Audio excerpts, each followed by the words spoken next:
Let's start. We'll open the meeting. Ladies and gentlemen, good evening. Welcome to the June 9th, 2026 meeting of the Conservation Commission. Commission members are appointed by the Select Board to implement the rules and regulations of the State Wetlands Protection Act and the Milton Town Bylaw governing the wetlands. We have two issues of formality. One is we invite and encourage participation by interested citizens, abutters, anybody. We just, as a matter of formality, though, we do ask that you identify yourself because the meeting is being recorded. That's part of the open meeting law. And the other point of formality is we introduce ourselves. My name is John Kiernan. I'll read right across the top here. Steve. My name is Steve Ivis. I'm the conservation agent.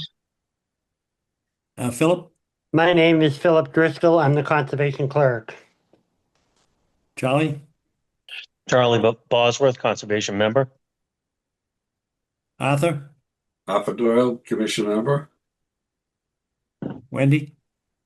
Hi, everyone. Good evening. My name is Wendy Garpo. I'm one of the commissioners. Great. Thank you. And if I didn't say it in the beginning, John Kiernan, also a commission member. And if anybody else joins, we'll introduce them as they come in.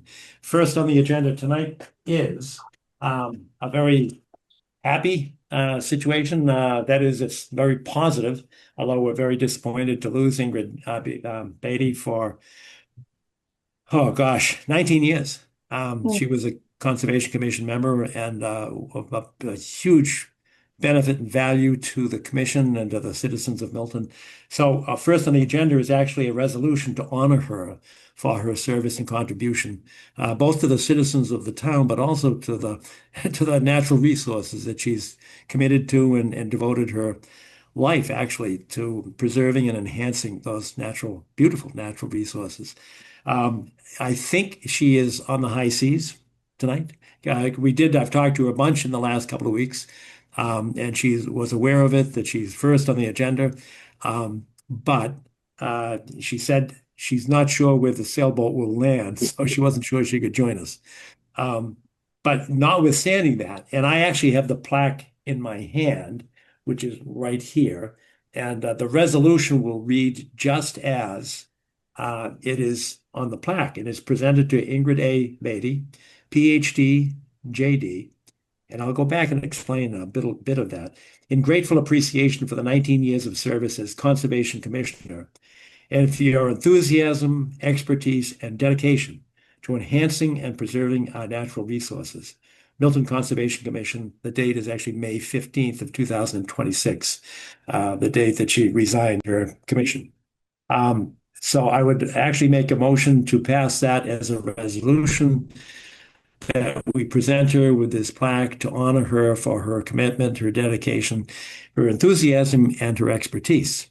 And for the public benefit, I want everyone to know that the PhD is her PhD in the biosciences area, and that is area that really their contribution was in that area, because every time we have some kind of a issue of pesticides or algicides or insecticides, we're smart enough to know, I think we need an MSDS, which gives you the chemical components of whatever chemicals are being used to control the flora and fauna.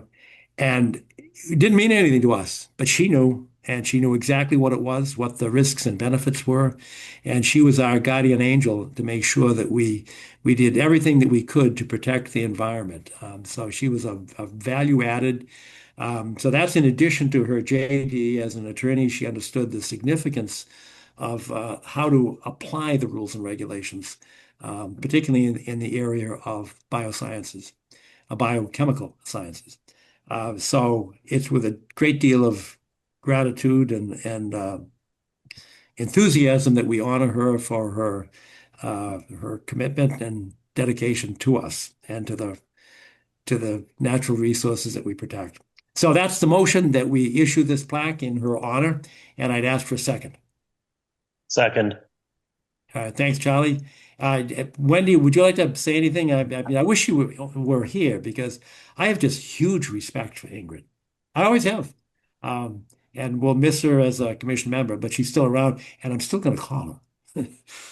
Wendy, did you want to say anything in further support of this resolution? Um, yes, I would. And that is that it really has been a honor and a privilege to be a colleague of hers, and I'm very grateful to Ingrid because she and I were friends first through the Milton Garden Club. And Ingrid recruited me to also be a part of the Conservation Commission. So, or maybe it was the other way around. I'm not really quite sure now that it was a long time ago. It was a long time ago. But nonetheless, I've learned so much working alongside of Ingrid, and she will be greatly missed. All right. And I should mention too that she's put in sacrifices. You know, a lot of the public isn't aware of the fact that, we go out into the field and we inspect these sites. And I can still remember in 2013, um, she was chased by a bunch of bees. That we were inspecting the site at 711 Randolph Avenue, which is now the site of the 40B project. And when we were first out there doing the initial inspection, somebody, I don't know who it was, actually stepped on the beehive and chased poor Judith Darrell Kemp and Ingrid, through the bushes. And it wasn't a happy event. They both ended up in the hospital as a result of it. But that's part of the job, and she was nevertheless committed to continue on in her journey for the Conservation Commission. And Arthur, I know you have huge regard for her as well. Absolutely. She will be missed, and having a replacement with her skills on the board will be just on the commission rather. I was on a board meeting last night. Sorry about that. Will be so important because of the complexities that we're faced with in today's environment. All right, so we've got a motion and a second, and any further discussion or members of the public that would like to be heard. Seeing no hands raised, we'll take a vote, and we have to do this individually. Wendy, how do you vote? Yes. Arthur, how do you vote? Yes. Charlie, how do you vote? Yes. And I, John Kiernan, vote yes. So the resolution is passed, and I will present this to her when I can figure out when she's at home, when she's back on dry land. So thank you very much all, and our gratitude to Ingrid. Certificate of compliance for grading and planting. This is 1365 Canton Avenue. Do we have the presenter here present? Philip, Who is that? Hi, Is that Xander. Here we Xander? are. Alexander Graham is on. Great, Sandra. Thank you very much for being here. Thanks. Hi. You're on, sir. Sure, Mish. Would you like me to share my screen? Yes, and you may need an Helpful. assist from Steve Ivas, but I think you're ready to go. Okay. Go ahead, try to. Yep. Oops. I almost raised my hand. There we go. I just sent a request. Yep. Just said okay with a request. So try that now, Sandra. All right, let me try again. Here we go. Good.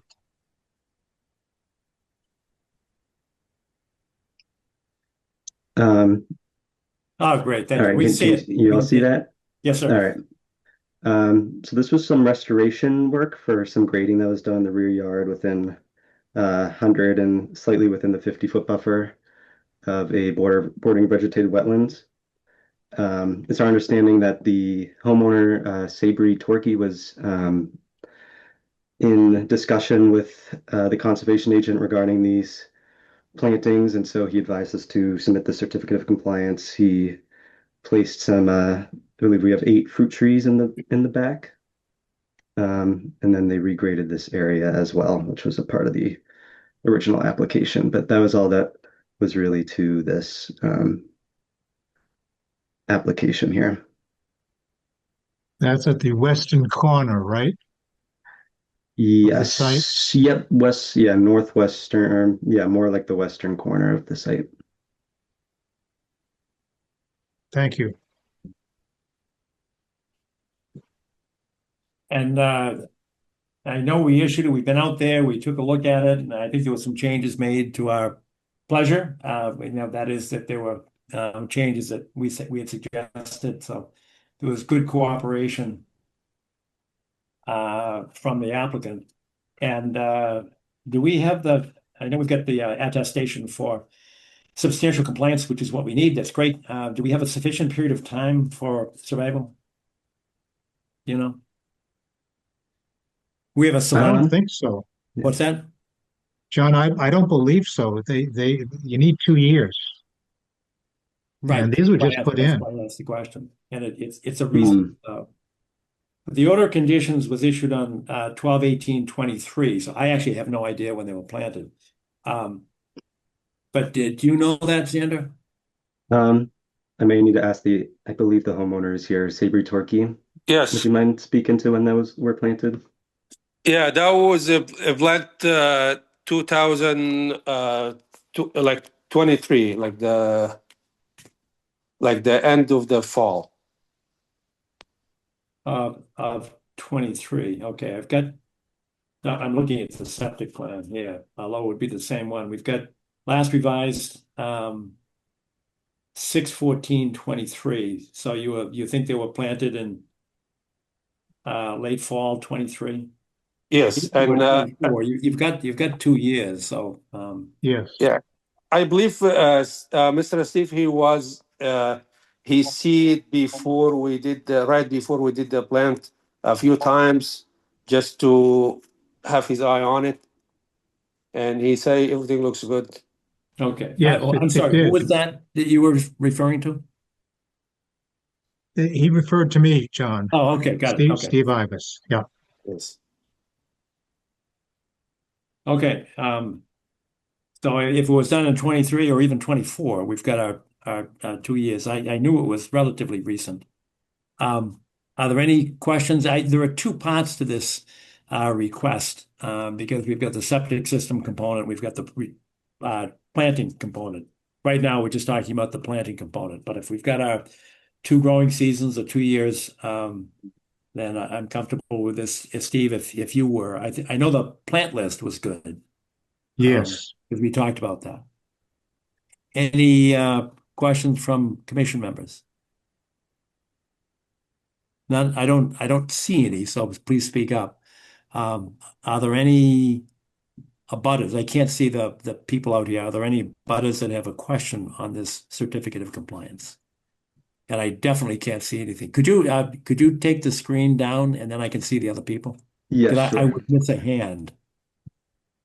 Okay, I see no hands raised. All right, so without further discussion, is there any further discussion among commission members? And if not, is there a motion to issue the certificate of compliance? This is for the landscape and the replanting plan. Is there such a So motion? moved. So moved. Thanks, Charlie. Is there a second? I'll second, John.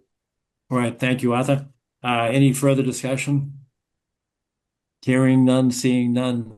All in favor? I can't do it we'll do it individually. Arthur, how do you vote? Yes. Wendy, you're on mute. How do you vote?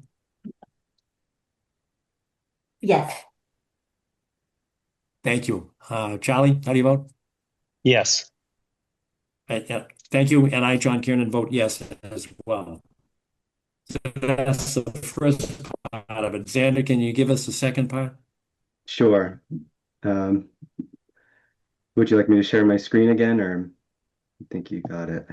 Here, hold on. Yes, please. That would be great. I think I should be able to. Hold on.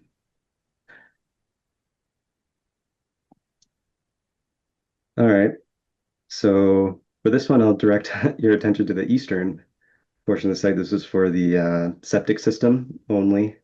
It was placed right around in the exact location where it was proposed, just on the outskirts of the 100-foot outer riparian here in the rear yard. Got about 172.9 feet at its closest point, which is about in line with what was proposed. And it connects to a tank located just about outside the 100-foot outer riparian zone as well. And yeah, that's about it. My memory is that we did some grading changes there when we were on site because we did do a site visit there. Am I correct on that? I believe I've heard of that. I didn't work on the original project, but I believe some grading changes were done, yes. Okay. But those would be on the Yeah, but more whatever or the less. revised plans were. And your Mhm. attestation is in conformance with the approved plans as I read this. Yes. Are there questions from commission members? I don't hear any, and Arthur, you get your hand up. No, fine. Thank you. I'll move to adopt. All right, and let me just ask if there are abutters or members of the public that have a comment or a question first. I hear none and I see none. Arthur, your motion was made to issue the certificate of compliance. Is there a second for Arthur's motion? Second. Thanks, Charlie. Any discussion among commission members? Hearing none. Wendy, how do you vote? Yes. Arthur, how do you vote? Yes. Charlie, how do you vote? Yes. And I, John Cannon, vote yes as well. We're good to go. Xander, thank you very much for your presentation. I think we're good to go. Thank you. And I'll actually be on for the next one too. So you're not done with Okay. me yet. Can you take that screen down? Yep. Okay, good. Thanks. All right. So next on the agenda is this is number 4. This is certificate of compliance at 5 Carberry Lane. Do you have that one, Xander? Yep. That one is also me. I will bring that up.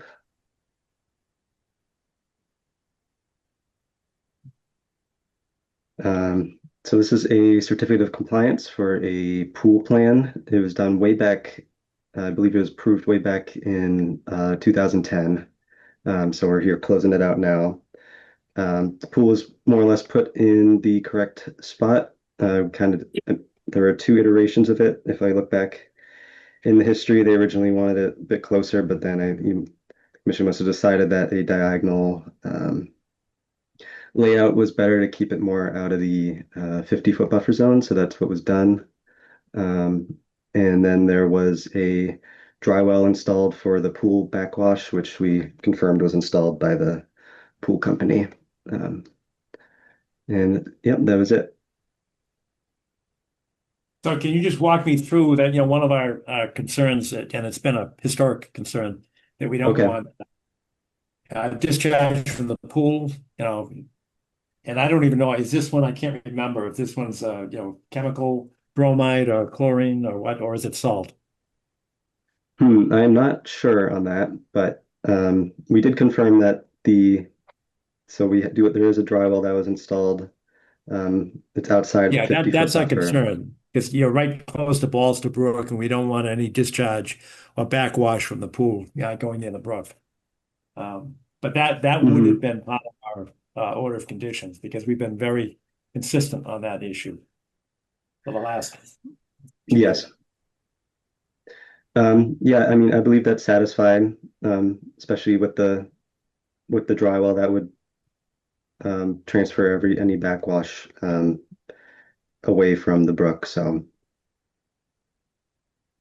Okay, just help me out. Can you just show me where that, I've got it in my hand. oh, sure.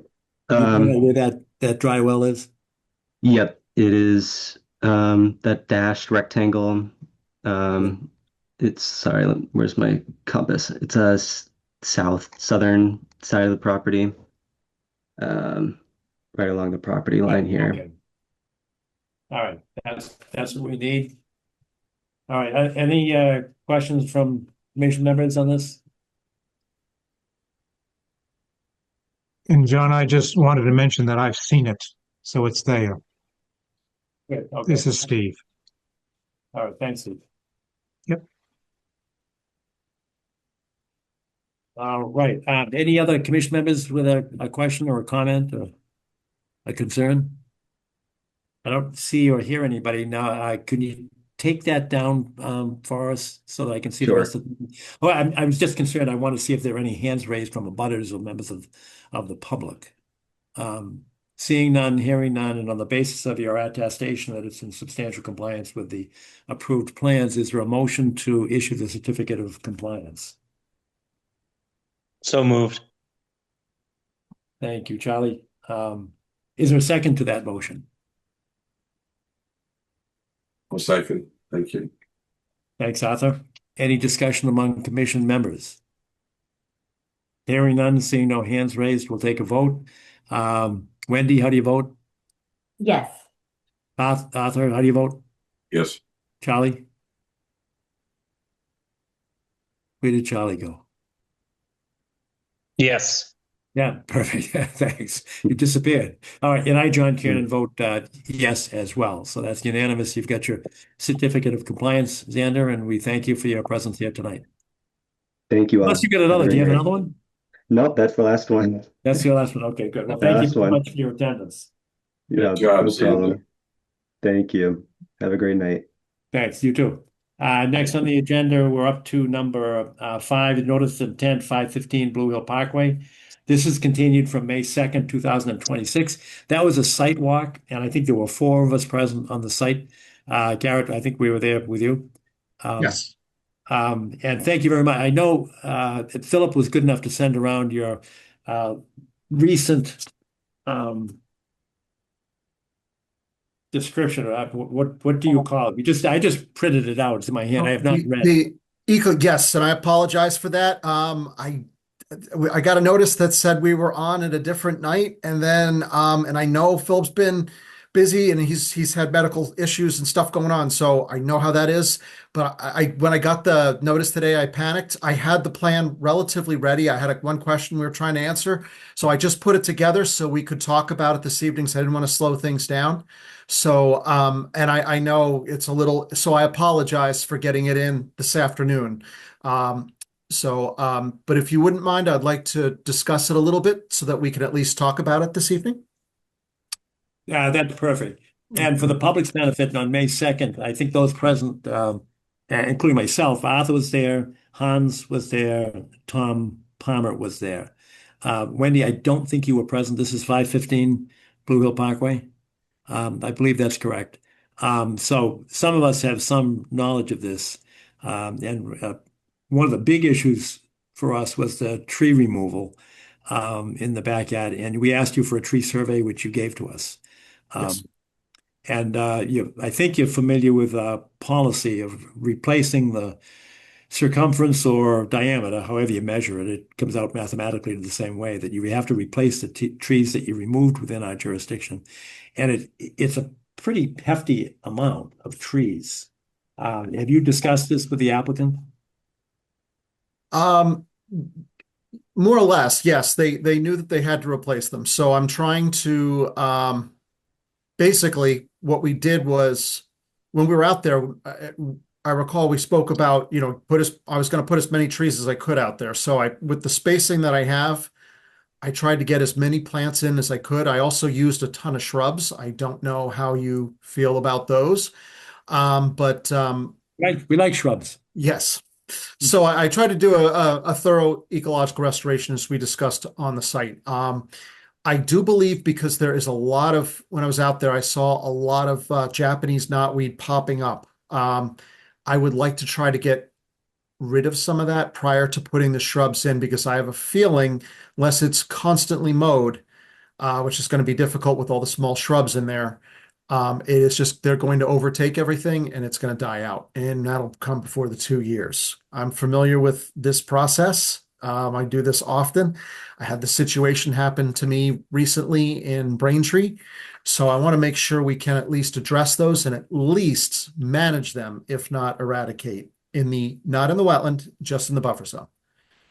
Now that makes perfect sense to us. And Good. we're well familiar with knotweed and how prevalent it is and Yes. how insidious it is, because it goes everywhere. Yes, it does. And it's difficult to control and manage. So we do appreciate that. But as I eyeballed this, I came up with I think you were using diameters, and there are 11 trees? 1, 2, 11 trees, yes. and I came up with 339.25 inches. And if you do it by diameter and you replace, 3-inch trees, that means you've got 113 trees to replace. Um, and we passed a resolution, I don't know, sometime in 2025, I think it was the summer, that it's $700 a tree. So what we're trying to do is get people to put the trees back where they came from. But Yes. you've got a pretty limited piece of property there if you're putting 2 houses on there. Yes. So you don't have a lot of space. So, and again, I'm ballparking the 113 trees at 3 inches each.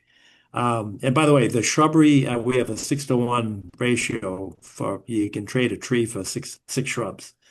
But it's still a lot. And just my ballpark, thumbnail mathematics here. If it's $700 a tree, and that's what our replacement cost is, if you can't put them on the land, or you can't, identify a public place, we'll help you do that. If you can put the trees somewhere else, that we're all for that. But otherwise, it's a $700 replacement per tree cost, and 113 times $700 is $79,100. So I don't know how much you can reduce that by your landscape plan, by putting them back on the site. Yes, Do you know? I put 112 shrubs on there and 46 trees based upon 6 to 8 foot spacing for shrubs. And that's usually my higher density. And then I used 10 to 12 feet for the trees. And then I brought some out further into the yard and I tried to go around where the subsurface stormwater, the infiltration units would be located. So I moved around that so there wouldn't be issues with that in the future. So that's sort of what I came up with. So if you look at the planting plan, you'll see that there are quite a few. It's 112 shrubs and 46 trees. Those are the, replacements. All right, so I just quick math. The 112 shrubs at 6 per tree, you've got credit for 18 trees there plus 46, so you're up to 64 trees, 64 from 113. We're making some progress here. This is good news, actually. Yeah, I didn't want to go crazy. I could have put more, but I'm trying to be realistic of what the density should be and then what would work. And also, as far as not putting them over basically right up against the house. So there's a little bit of space, not a ton, but enough. And then, for the stormwater system underground area. And then we have the whole 25-foot buffer zones pretty well. The majority of it is pretty well hammered in there. So we brought it out into the yard and we're also fixing all of that area behind there that was up to the wetland boundary that was degraded with the invasives. So that's how that works out. All right. Well, you significantly reduced that cost to the homeowner developer. So that's good. I mean, but we're actually not really, we're only interested in the money because it helps us get trees in stock to replace elsewhere. But Yes. I think your plan is reduced significantly the financial commitment by the applicant. So I'm thrilled to see that you got basically 64, the equivalent of 64 trees. That's pretty helpful. Yes. All right, now can you tell us? I'm just trying to think of the other concerns we had. We walked the back line. We approved the line when we were there.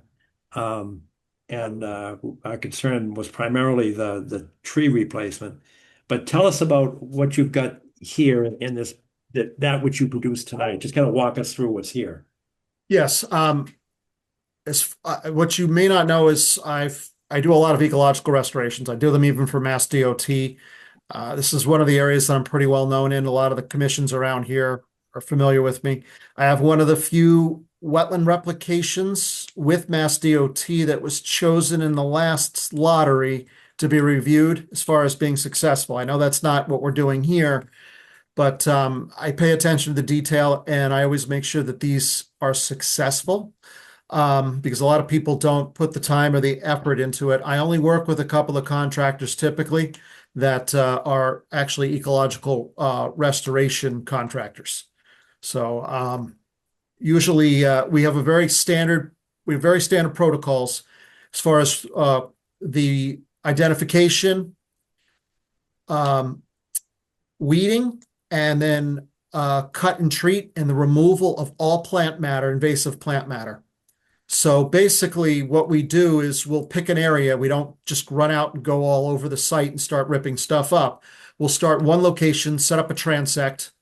Transect's usually 20 by like maybe 50. So, that size, and we'll go down that 20-foot section and we'll identify the plants. The removal team will be right behind us. And we'll point them out, show them to them. We actually train them and make sure they know what they are. Most of the teams I work with know what the invasives look like. So we walk down, we make sure that they see them, and then they weed the ones that are supposed to be weeded, like garlic mustard, or there's some mugwort as well in a couple of patches. So if it's in a large area, we will typically treat it. I think it's small enough on the site we don't need to treat, we can weed it. So we remove those, and then anything that's small, any of the shrubs that are small seedlings, those will be removed as well, meaning weeding. And any of the large ones, we'll cut the material off, place it on tarps that are adjacent to where we're cutting, and then all the other material gets dumped on the tarps. We then take, where it's cut, we have a herbicide applicator, not spray, just dab directly on the basal area, and that's it. Because we do not like using a lot of herbicide. That's something I'm against. We never use foliar spraying ever. So that's what do you use as a chemical? There is glyphosate, and it's usually Roundup Pro or something along those lines. There's two that are made by Roundup, and I don't like them, but we're not spraying them anywhere. I generally there's one herbicide applicator I use that works with NN Landscapes, and he actually takes a paintbrush, like a foam dabbing brush, and he has a small, like a 250 milliliter beaker, and he just takes the herbicide, holds the beaker over the area, just dabs it, brushes it against the side of the beaker so it doesn't drip, and then he just dabs the areas that were just cut, and that's it. We're very, very careful with herbicide because we don't want to get it anywhere. So that's typically what we do. Let me ask you a question. Yes. Does that fellow that you just described, does he use any kind of a breathing mask when he's dabbing the Roundup Pro? He does, and he uses gloves as well. So he has gloves on, so he's protected, and he's only just dabbing in on the base. So this is a pretty standard procedure, and we don't do it with all the vegetation. It's only the ones that we cannot successfully remove from the ground. So usually we use weed wrenches on certain things, and it's only like the larger stuff, usually 1 to 1.5 inch in diameter, or actually ½ inch plus, depending upon what it is. If it's something like Oriental bittersweet, we're probably going to have to cut and dab that at the base. So we typically leave 3 or 4 inches, of a basal area for the plant, and then just dab it on the upper surface, the cut surface. That's it. So that's how that works.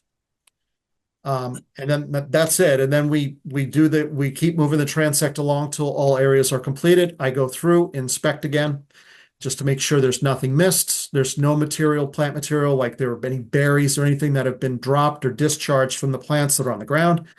And then once that's done, I basically say it's good and we're done. So that's that part. Where do you remove the detritus? I mean, where does it go? There are two methods that we use. We can either put them in black contractors bags and solarize it at the site. We're not going to do that here. We typically put it in large black contractors bags, and then we often take it to Robert B. Auer on the Cape, who has, they're one of the contractors that handle invasives, so we bring them to them. They actually they have concrete bins, and they produce asphalt at their site. So they'll take hot asphalt, the leftover, and they'll put it in the bin, and they basically put it around the plant material, cook it, and then they continue solarizing it for about 6 months. And then after that, they I don't know what they do with it, if how they discard it or what they do with it, but they cook everything. And in the bin, I think it's 500 degrees, the asphalt. So it cooks all the invasives. And then solarize it with clear plastic sheeting after that. That's their methodology. What does solarize mean? Solarize. So basically, it's taking the invasives and they're covered with either sheet plastic or in black bags, and they're left in the sun so that the sun will shine down on them and literally cook the plants. When the sheet plastic is 4 mil plastic, so it's thick. So they do that with the asphalt below it. So that's how they cook it at their facility. You can also cook it in the contractor's bags. So we leave it in at least 6 months, and that's during the growing season so that it gets properly cooked. And the 500 degrees doesn't melt the plastic bags? I think they take it out of the plastic bags at that point. So, because it's in the asphalt, and then I think they scrape it up, and then they spread it very thinly, and then put the 4 mil clear sheet plastic over it. So that was their protocol, how they do it. So we send it to them once we remove it. And what's it called? Robert B. Auer, they're a contractor out of Harwich on the Cape. So we used to take it to G. Lopes, and he would do it, but they sold their facility. So we tried to bring it back there, but it's $4,000 a roll-off. So it got pretty expensive. So we take it to Robert B. Auer now. Wendy, what's your reaction to this? Well, I wanted to ask you, Garrett, if I am understanding you correctly, I thought I heard you say that you'll just be doing it one time. Oh, well, no. I will finish the one round, like the first time. So one round. Yes, so we typically do this, has to be mid-August to mid-October because of the sounds like from what I heard earlier, you understand plant biology. So you know the sap's running downward. So yes, we want to tap into that. So when you cut it at the basal area, that's why you dab it then. Because typically it'll take the herbicide into its roots to store with its sugars to try to get energy from in the spring, and doesn't work so well. So it's a very successful way of killing invasives. My understanding, Garrett, is that that one application is often not enough, particularly for some of the more stubborn species. Yes. So if in the report, which you have not had time to read, I explain in there that we usually do it once, then we come back in that following growing season, and we will weed any small seedlings that pop up. And then in the fall, if for some reason someone pulled a couple of seedlings and they were attached to a larger root that didn't die from the first time, or something else popped up, we will then hit it again. And we do not plant until we get 80 to 85% reduction of the invasives. So we do that on purpose because we don't want to put in the restoration plants and then it's basically a jungle with invasives and restoration plants. So that's what we do. And then once we hit that level, we move quickly, we get the plants in. So we will have to order them in advance, but we typically can hold off if we have to hold off 6 months to plant. So that's usually what we do. We'll order them in the winter for the following year. And if it looks like we haven't killed it significantly, we will continue to hit it. I have had 50-year stands at Elm Street on the Manattaquit River in Braintree. The contractor I use, NN Landscapes, got rid of them. When I say rid of them, greater than 96% reduction. And it was a forest of Japanese knotweed in between 2.5 and 3 years. So the commission was they couldn't believe it, but it was there for 50 plus years and we got rid of it in about 2.5 to 3. There was a small amount, but then the owner, the developer of the property, didn't like our costs. So he got rid of us and then it came back several years later. As you know, that'll happen. We were so close to having it gone. But yeah, that happened. And you know, the seed bank can pop up. So a couple of years for this much less amount, to kill off the remaining amount if you're completely eradicating it. I don't know if we can completely eradicate it here because there are some Japanese knotweed further off the property and on adjacent properties. So I'm thinking it's going to be more a significant reduction and then some type of management. Does a homeowner understand that your work won't be 100% effective and that there will be required maintenance and vigilance to stay on top of things? Typically, the way we do this is we will go for our year or two of monitoring. When we come to request the certificate of compliance, it's usually noted in my report that additional management will likely be needed or is needed. And at that point, we can have a condition in perpetuity. So, just continue. So that's what I'm thinking. Yeah. Okay. If that makes sense. Yes. I am particularly concerned for that the homeowner understands about the knotweed and how destructive it can be to not just the ecology, but to the structures that they're building. Yes. Okay. Yeah, it could pretty much break up asphalt and concrete.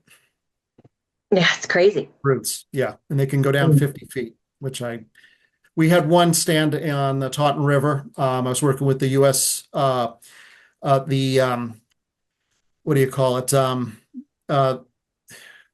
Natural Resource Conservation Service. It was a farm property, and it was, it's a scenic river, the Taunton River. So we had a stand that was there. I don't know how long, but the roots looked like it was just this big nodule in the ground. And the crew went in and they took machetes to it and they had to cut the whole top of it off. And then they did put the herbicide on it, only on top of it, and they let it sink in. These were roots we think were down about 50 feet. And then they had to put another application on. We didn't touch it again. It did die. And it was on right near the bank of the Taunton River. It was in old farmland. So Wow. Yep. Okay. Thank you, Garrett. You're welcome. All right. Any other questions? I'm really disappointed that Tom was not able to attend tonight, Tom Palmer, Garrett, because he's actually very interested in particularly knotweed remediation. And I don't want to slow you down.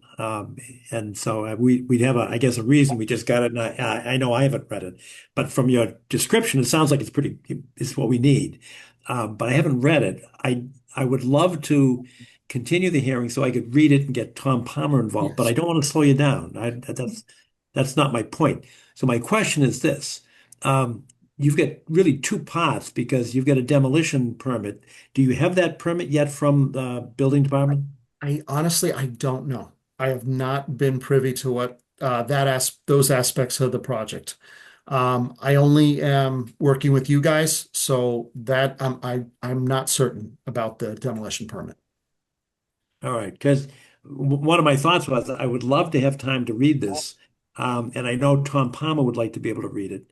Yeah. Again, from your description, it sounds like we'd be in favor of your remediation plan, but I don't know it, not having read it. So, would you be? I mean, I know you represent the applicant, and the applicant probably wants to move fast. And if they would object to our continuing this for some period of time, I don't even know if we've got a meeting. We usually have 2 meetings in a month because we have a site visit. I don't know if we've got a site visit coming tonight. But what's your take on continuing this? Because if you object, I would say split it and just go forward with the demolition part of it, and we could hold this part for the construction portion.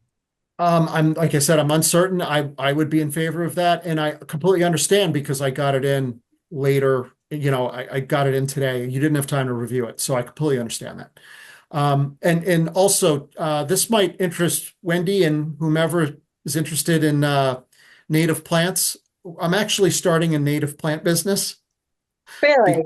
yes, because there are, as you probably know, I do 30 to 40 ecological restorations per year, and we run out of plants so quickly of the natives. So my business partner, who is a landscaper, is ecological restoration contractor, and he did greenhouse work and some agriculture. He said, "You know what? I'm tired of this. Let's just do this." So we're starting. We have a lot of clients that have land that's being destroyed, so we're going to grab some of our stock right off their sites before they bulldoze. So Fantastic. that's what we're doing with the plants. So a lot of it too is in Plymouth because I work with Sustainable Plymouth, so they're all in support of it. So, and I work with a little bit with Southeast Pine Barrens Alliance, so they're also in favor of it. So we'll see how it goes. Wow. Garrett, is your new company um, far enough along that we can find a website or something like that? No, not yet. It's going to be next year. We are grabbing the stock right now, and I'm actually speaking with a few people in one of our state rep and one of our state senators to see if they can help us allocate some land. The town has some things available, and we're interested, so we're going to speak with them to see what's available that we could maybe get a cheap lease or relatively inexpensive to purchase. So we're moving on this. So we're going to move pretty quick. So we're getting donations for the plastic plant containers because we're reusing them. So everything's being recycled and reused.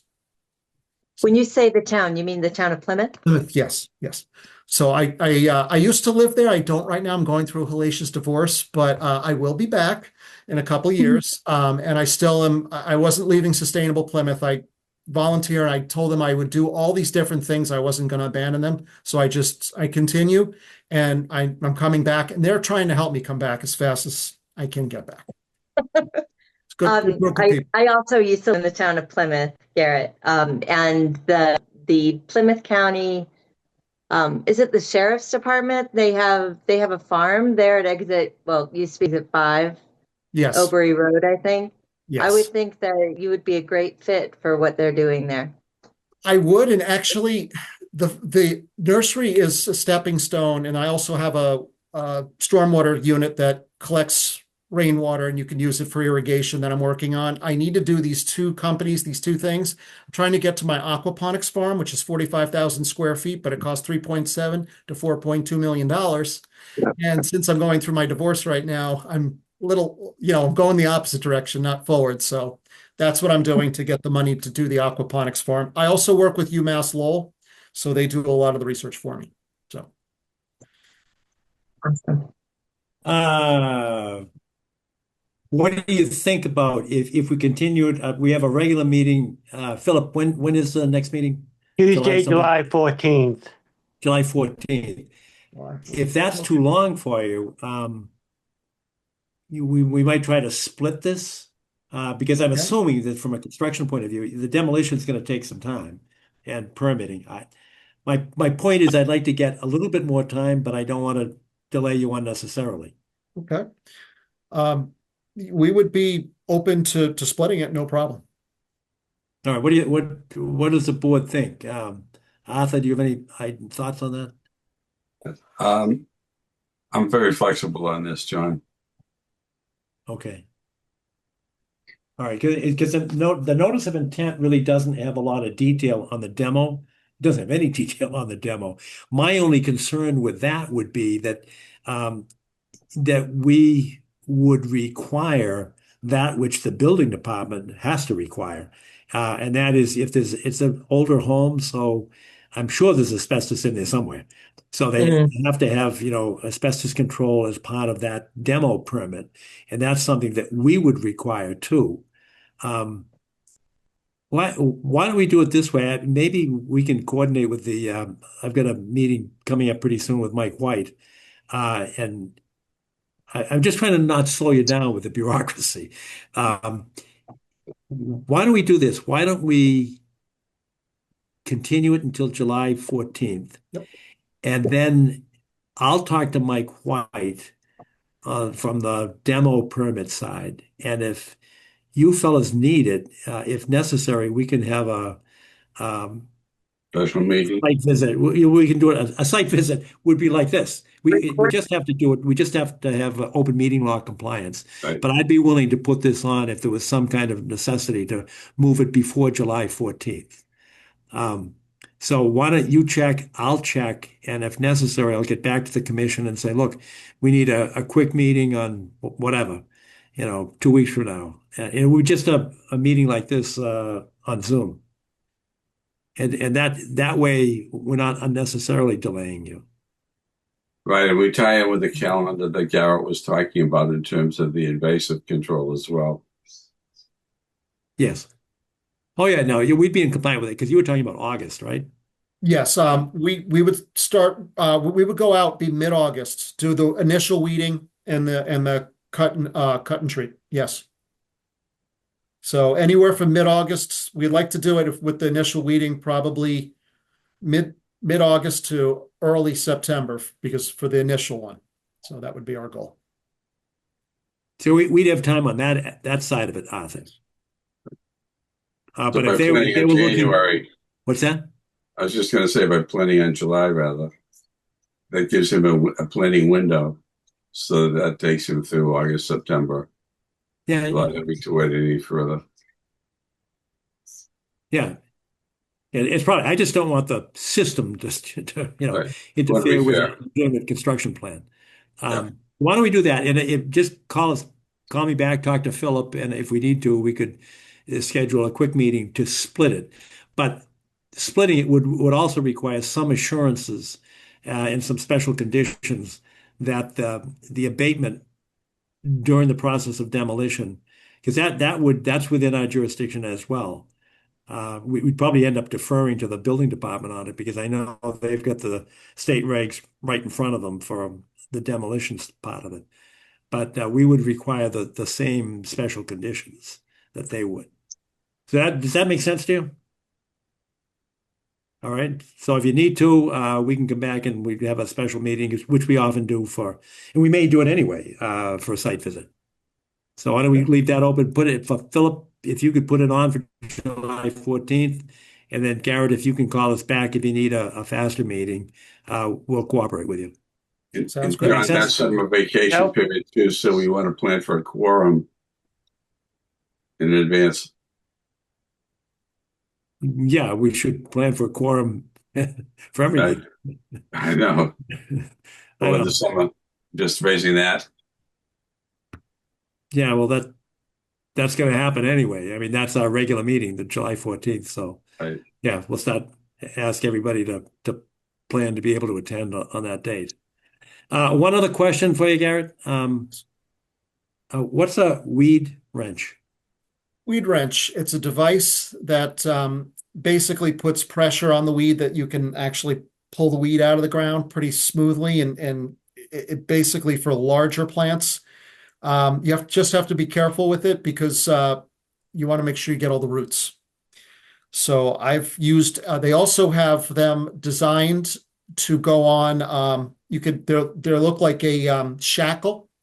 And it has when you twist the piece that goes down and up against the plant, and it basically has teeth on it. You can twist it down. You can actually attach that to an excavator bucket and lift the plant out of the ground very slowly. Again, you want to try to get all the roots. Sometimes you're not successful. So when I do use those, we often will go and dig around the area where we see the break is for the roots, find the root, and then tag it with pink surveyor ribbon so that we can get it later with a dab of herbicide. But when we try to avoid doing that, I did that on the Taunton River. So for the restoration with the NRCS. Understood. All right, thanks. Any other comments from commission members of the public, abutters?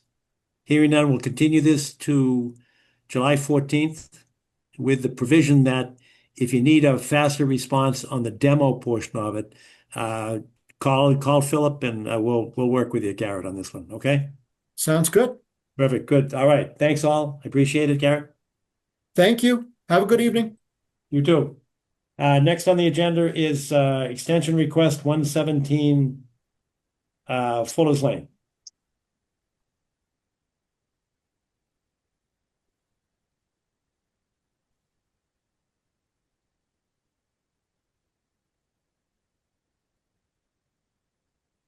Hi, do we have a presenter tonight? Yep. Can you hear Good, perfect. Patrick, how are you, sir? me? Thank you. Yep. So I'm the owner of 117 Fuller's Lane. Well, my wife and I got a order of conditions for a house remodel and the addition of a pool about 2.5 years ago. So we're coming up on the 3-year mark in November, and we completed the house remodel and we're back in the house, but the pool part, we're gonna have to probably postpone until next summer, hopefully. So I was looking to request an extension for 1 year. I think I might have submitted the paperwork for 3-year, but I'm not sure if you guys do a 3-year extension or if it's just 1 year at a time. The regs allow up to 3 years. Sometimes we do one, sometimes two, sometimes three.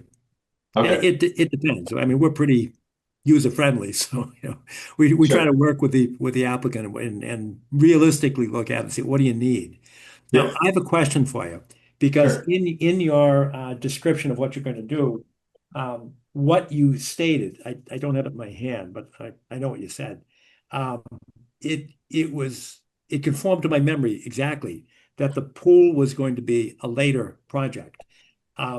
So we knew that up front. So I went back and I looked at the order conditions, and I must have been thinking that, okay, we're going to get another order notice of intent when the pool comes. It's a later project. Because when I looked at the order conditions, it didn't have that which we always put into that. And you may have heard me speak because I asked a question when we were on 5 Carberry Lane, and that is, what's your discharge specifications for the pool?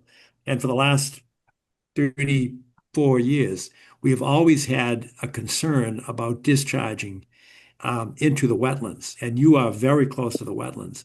And at least in my head, I didn't think that the order conditions that we issued included the pool. It's not a problem because you're out of our jurisdiction, but I just want to make sure that you're either intending on coming back to us or that we take a look at the existing order conditions and make sure that you either have a closed filtration system or some mechanism to ensure that backwash or discharge does not get into the wetlands. Because I called Philip when I first read what you said, I said, yeah, it's a later project. But then I realized that the order itself talks about the pool. So I checked the order conditions, but there's no special condition that you have to have. Some people, well, let me back up. Our concern is that you're not pumping chloride or bromide or even salt. Some people have saltwater pools. You're not pumping that when you backwash your filters into the wetlands. Most pool companies nowadays use a closed system with cartridge filters. That's been true for the last, I don't know, 15 or 20 years.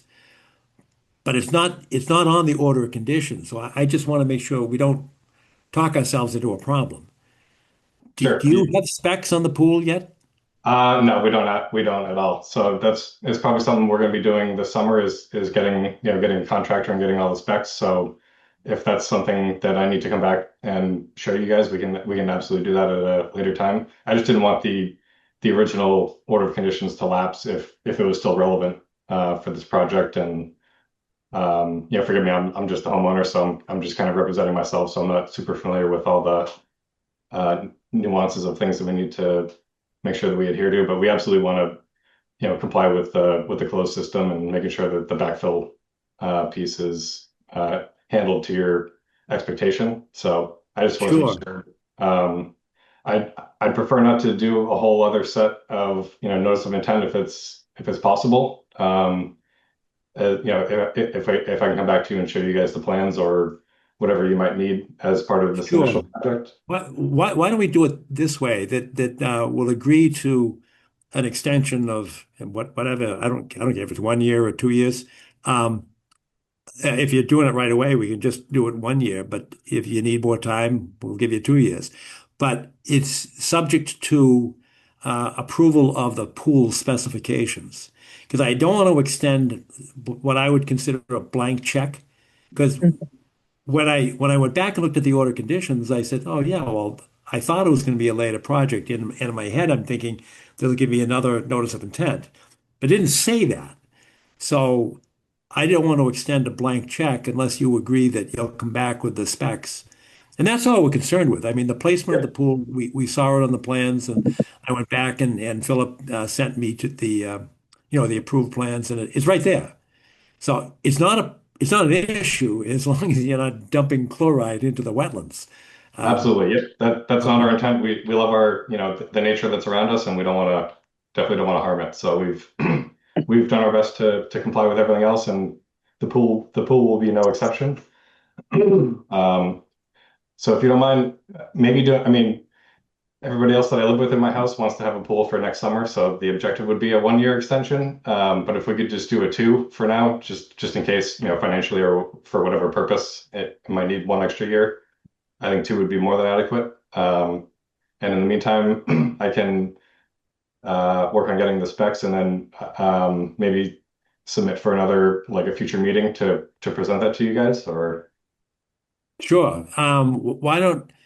Well, first of all, any comments, questions from commission members, and then I can make a proposal. Yes, John. Arthur. Might this is an inquiry. Might this have been better positioned if there were 2 separate requests? One an application for the additions to the house, and another an application for the pool.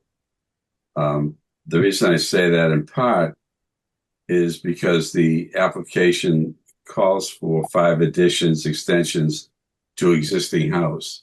I couldn't find a reference to a pool. Yeah, I went back, and that's why I went back, Arthur, because I'm 100% with my reaction was exactly the same. I thought the future project was going to be a second order of conditions. Okay. I'm So, 100% with you. But then when I read it, I said, wait a minute, it says a pool. So I went back and I read the original order of conditions, and I think I've got it here because Philip, you sent it to me because it wasn't in the packet, but I went back and it does say pool. When we were there several times, Yep. and my understanding was it would be a second one. Yeah, I think and again, apologies just because I'm the owner and I'm not familiar with the processes, but I think my original intent was we knew that the pool was going to be kind of a secondary phase once we made sure we got through the initial remodel. Okay. But my intent with submitting it all at once and getting the approval was basically just to kind of go through this process one time. But again, apologies for not including the formal specs in the initial request. So Yeah, Arthur, my problem is exactly the same as yours. That's why I called Philip and said, "Can you send it to me?" I didn't even remember that the pool was on the plan, right. but it was. That's why I didn't want to extend it's kind of a blank check because I anticipated that we'd get a second notice of intent. Then we could address the pool at that time. But that's why I called Philip this past week and said, can you send me the original order of conditions and the original approved plan? The original approved plan has the pool on it, and the order of conditions does mention the pool, which did not conform to my memory. Because I always thought it was a second proposal. So what I'm looking for is a way to kind of reconcile our joint memory with what we have in front of us. And I think the way to do that is to have a special condition of the extension that the pool specs would be subject to our approval. I mean, you identified exactly what I identified when I first read the packet on Friday. That's why I called Philip on Friday. Do you I remember? don't, but I'm just looking for the path of least resistance. If you think a separate notice of intent is required, then so state. That would be my preference. The only thought on that is that if there is a citation of the pool in the order of conditions, then maybe we talk to the owner about what is best. Phil, where did you find that? Do you remember offhand? In the order of conditions, the reference to the pool, or John? I read this a couple of times without my glasses, so I may have missed the reference to the pool. You notice I did put them on tonight. No, it's not in the packet, Arthur, unless you Okay. kept a file from years ago. This request is an extension, a request for an extension, right? Yes. Right, of this NOI,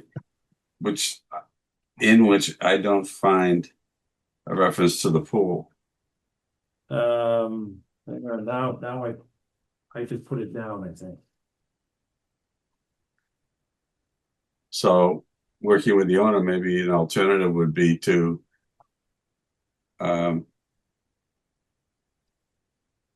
approve the additions and then have a separate NOI for the pool. You're right. That was my original thought. Just bear with me because I think I've got stuff out of order in my packet now. This makes it cleaner, possibly for the owner as well. Patrick, what we try to do is make things as feasible and clean and concise for you as possible. Arthur, Yeah. you probably can't read this, but these are my notes that I wrote right on The May 8th document. the May 8th document. It says, pool requires new NOI. Okay. See approved plans. Okay. Then I picked up the phone and called Phil and said, send me the approved plans. And it's on there. The pool is on the approved plan. Yes. But the application is for 5 additions to the house. Um, And item number 8 under A, general information. 5 additions / extensions to existing house. where are you on the order of conditions? A under general information. Line 8. I don't want somebody coming back to the owner and saying, hey, we got this document and it only talks about additions. It doesn't talk about the pool. No, well, Patrick is the owner. Yep.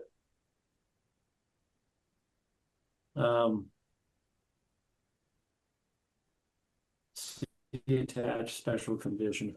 Now, I went through it exactly what you did, and that's why I called. I guess I was hung up on the plan because I didn't think the pool was on the plan, and it was. So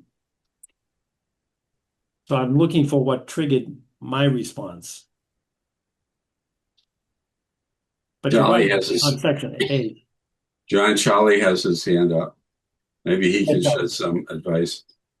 Well, thank you, Arthur. I'm curious. Maybe the best course of action, since the plan is approved, is that we simply grant the applicant a 2-year extension, contingent upon supplying the type of filtration system for the pool that be approved by the Conservation Commission.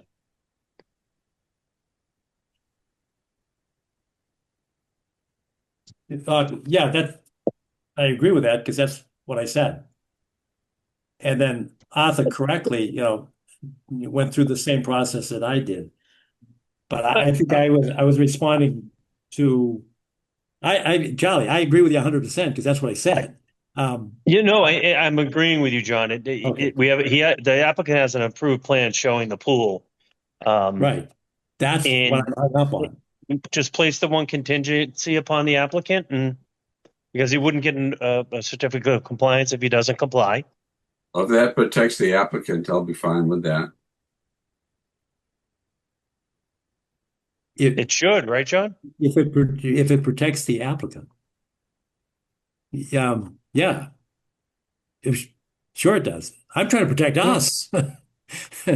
Because the order of conditions allows the approved plans. I agree with what you just said about section 8, but I expected another notice of intent, and then I went back and looked at the plans, and the plans have the pool on it. So I'm trying not to hurt.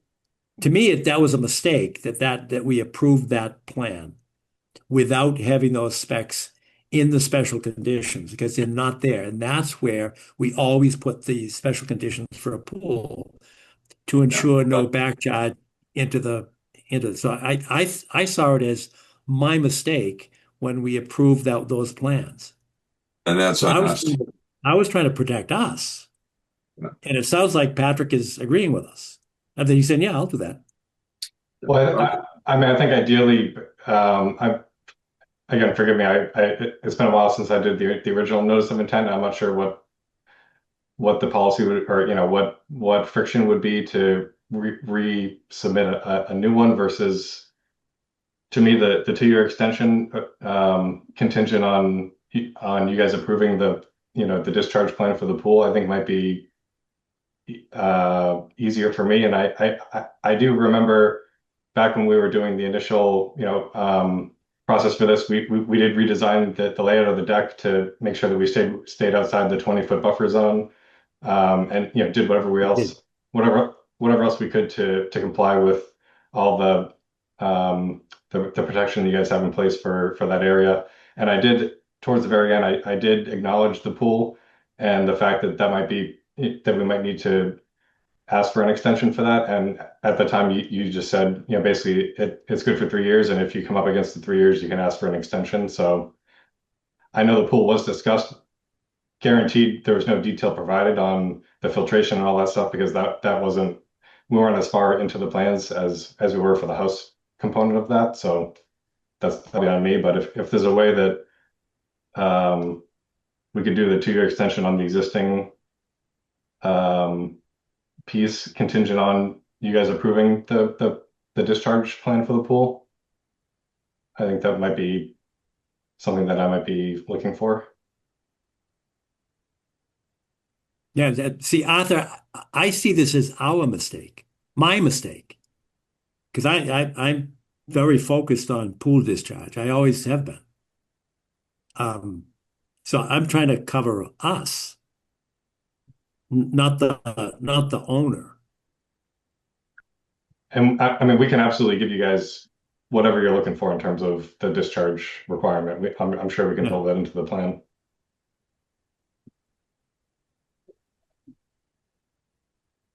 So I don't know. Wendy, do you have a view on this? I mean, I think my original one was we give the extension subject to an agreement to submit specifications that are approved by us.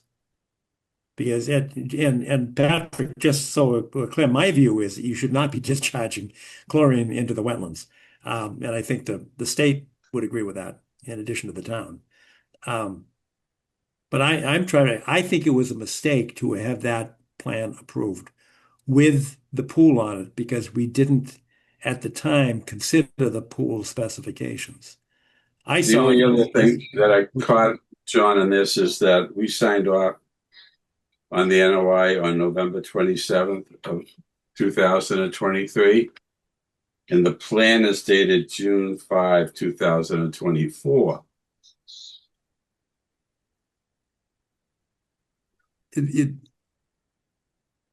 Right. But we approved it in November. So they've got a 3-year extension. The extension is not on the plan. The extension's on the order of conditions. That's what the state regs say, that you use the date of the extension. I'm sorry, you use the date of the order, and that has to be extended beyond the 3 years, and you have to ask for it prior to the extension. So you lost me. I'm not sure what your point was there. The point being the earlier reference to the fact that the pool was on the plan.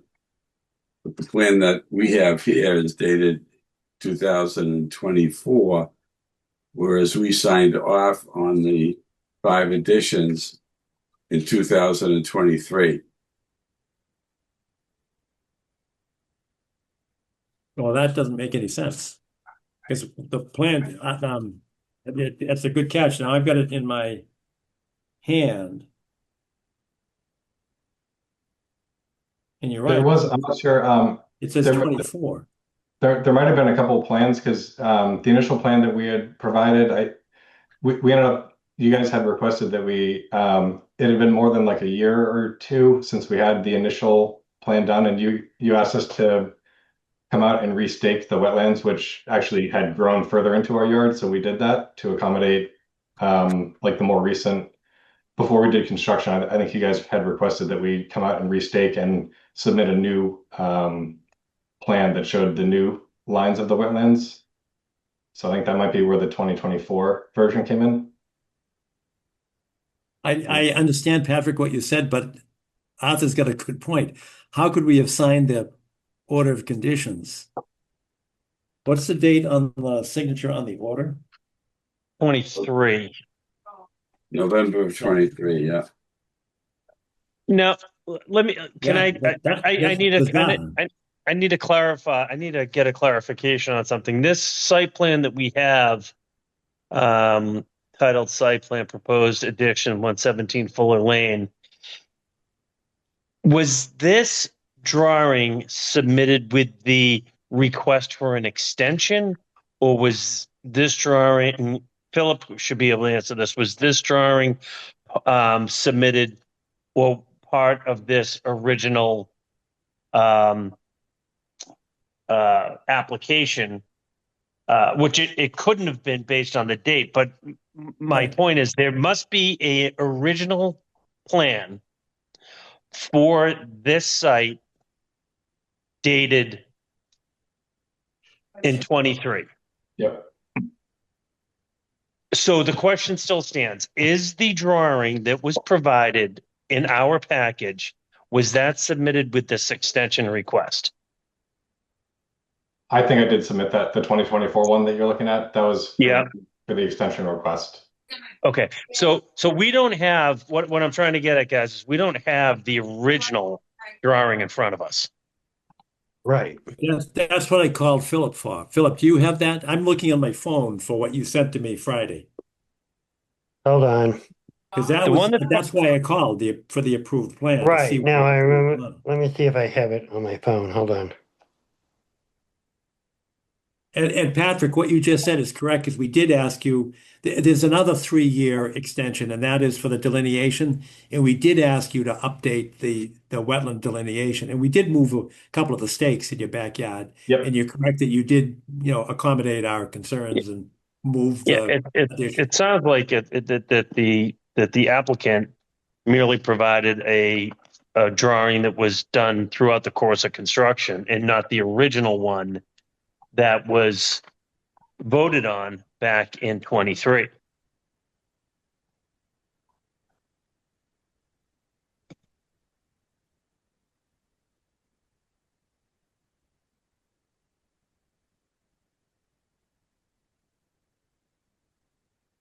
And I have the original application here. There's no drawing attached to it.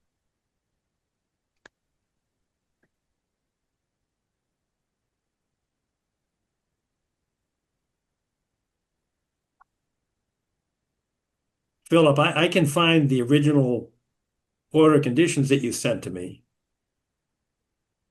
Right. I don't have. I That don't. was yesterday, but I thought you sent the approved plans as well.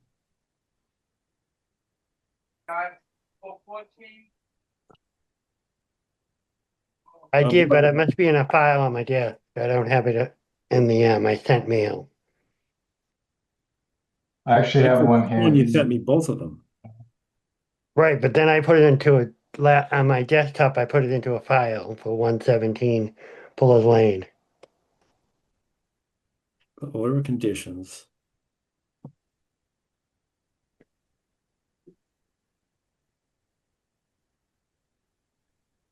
Encloses a notice of intent.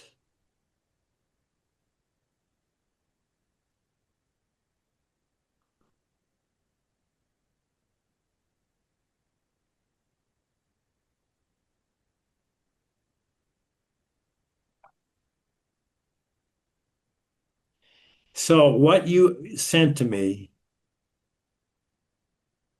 was a plan with the pool. I've got it on my phone here, and it's dated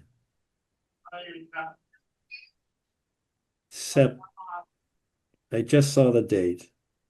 September 26th, 2023.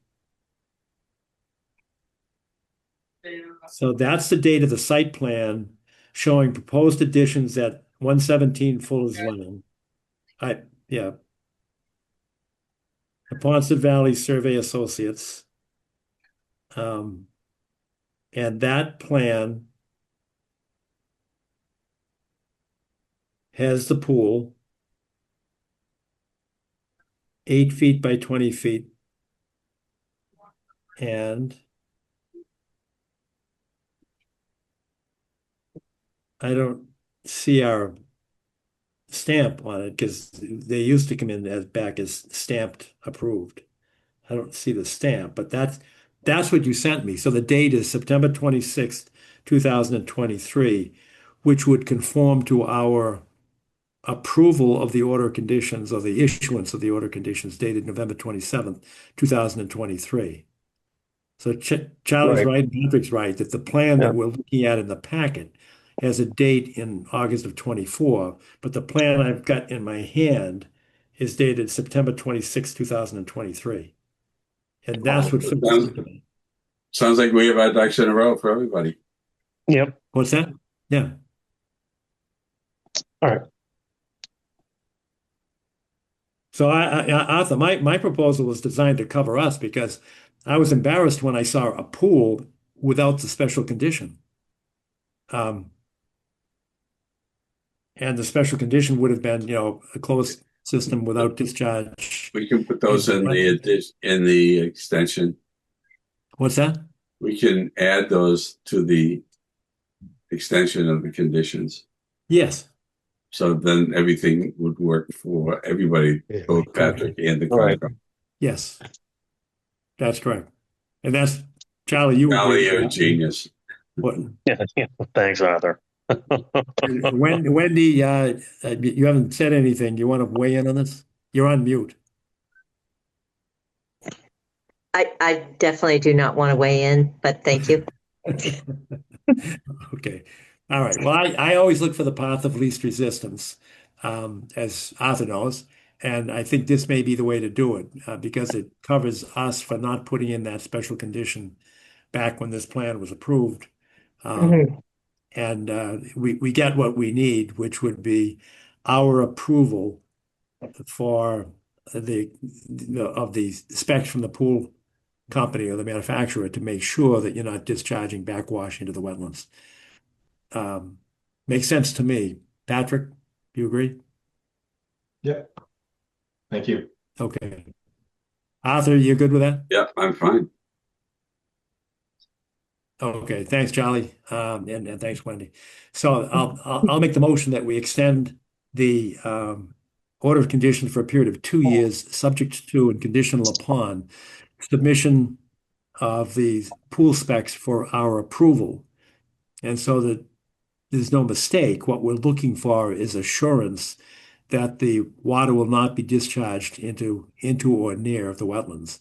And the whole area is within our jurisdiction, but it's very, very close to the wetlands. So that's why we're sensitive to this, Patrick. 100%. Yeah. I'll second your motion, Mr. Chairman. All right, thank you. Any discussion? Any abutters, neighbors, members of the public? I see a hand, Kevin Robinson. Kevin, are you there? I am here, but I am not intending to raise my hand. Okay. No comment.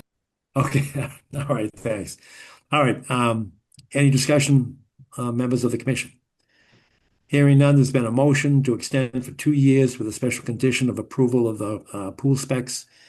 And that's been seconded. So we'll take the vote. Arthur, how do you vote? Yes. Wendy, how do you vote? Yes. Charlie, how do you vote? Yes. And I vote, John Kieran votes yes as well. So you're good to go, Patrick. Um, and you don't need it, but you can be assured that you've got your extension. And thank you for coming in early, because most people wait until it's already expired. Then they say, hey, can we extend it? Yeah, no, I appreciate it. Thank you, guys.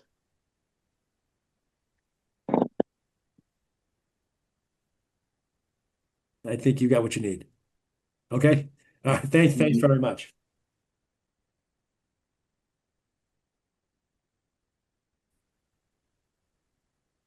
So next on the agenda, we have notice of intent 1387 Brush Hill Road continued from May 16th.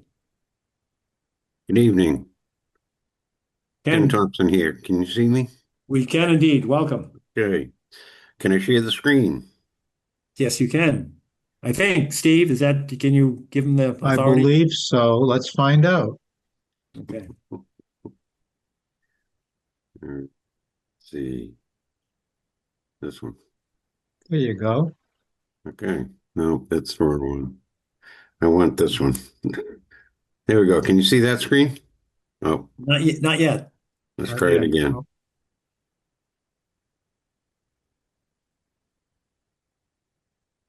There we go. How's that look? It's coming up. It's coming. It looks like it's coming. Slowly, slowly.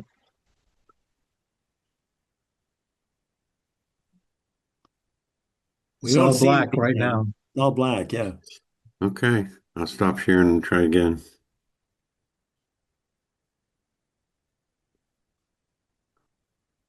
Oh boy.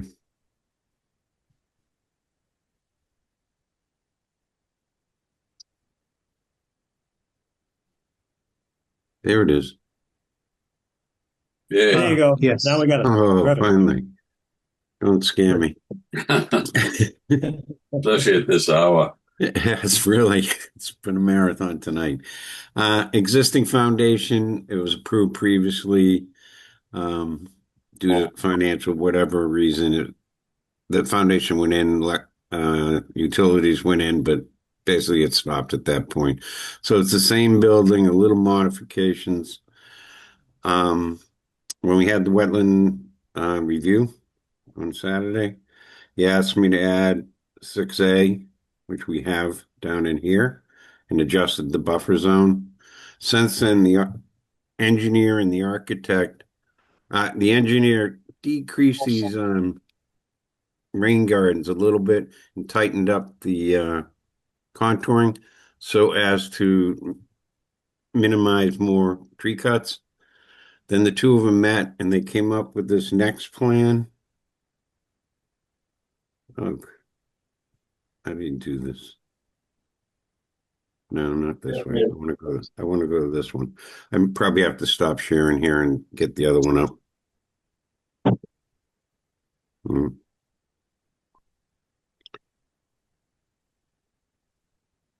Give me 1 second, please. What happened? I put them all in one folder is the problem.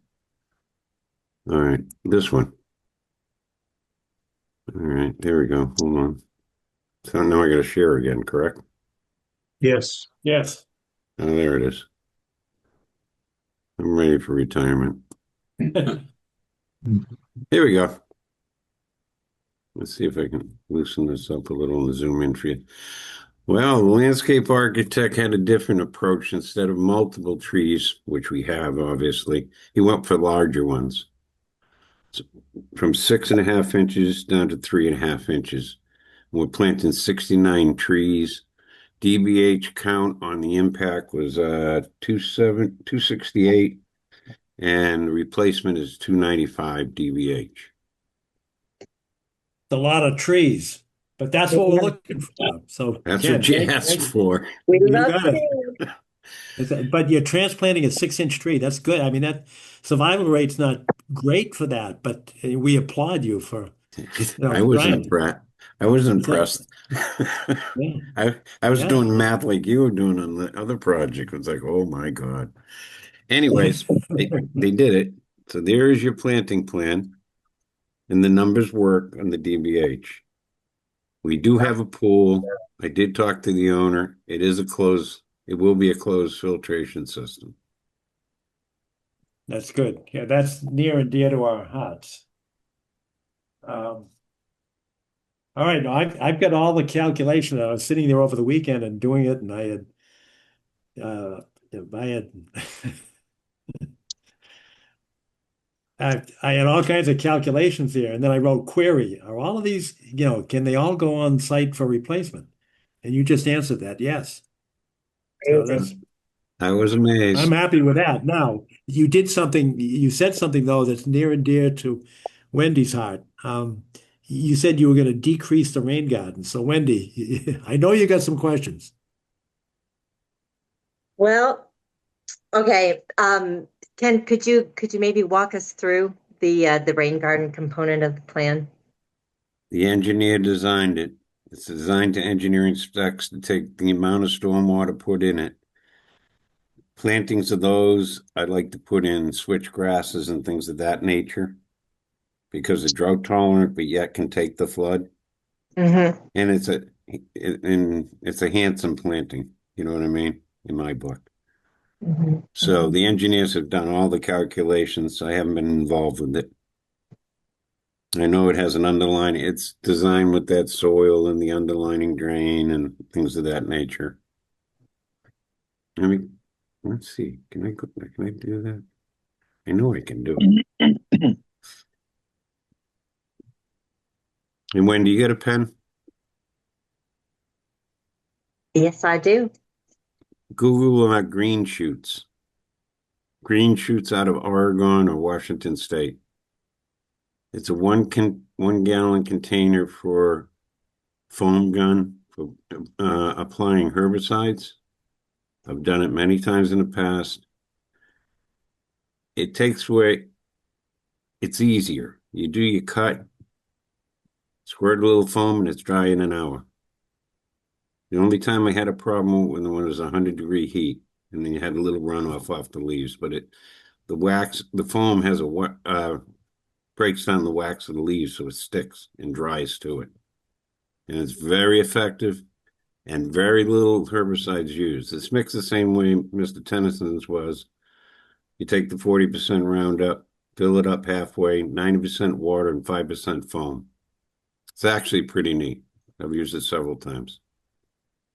What? Green Say it shoots again. out of Oregon. What's the name of it? Green shoots out of Oregon. I can dig back in my paperwork and send it to Steve. Yeah, thanks. That'd be good. I got pictures of it in use and stuff like that. So it's a foam herbicide. Foam gun. Gun. Use instead of brushing on the way Tennyson's crew was doing. It's literally a little pump, garden pump. Oh, I see. Like a 1 gallon garden pump. You pump it up, and you do a dab, dab, dab. So when you're doing your cut and treat, you cut, push it aside and dab it right away. And woody material, the sugars are going down all the time and water is coming up the center. So the sugars are going down the cambium layer on the outside. So all you have to do is do the top. It's very efficient. And you use very, very little herbicide.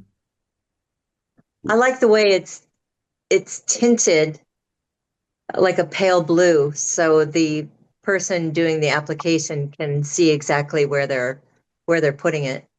And if it's not too hot, run off and hot, it's a little loose there. But other than that, it sticks to the plant. And then it dries in that spot and you can actually see it. Steve, are you familiar with this product? No, I'm not, Wendy, but I'm looking at it on the Google right now. There you go. It looks I'd pretty love cool. to try it. Yeah.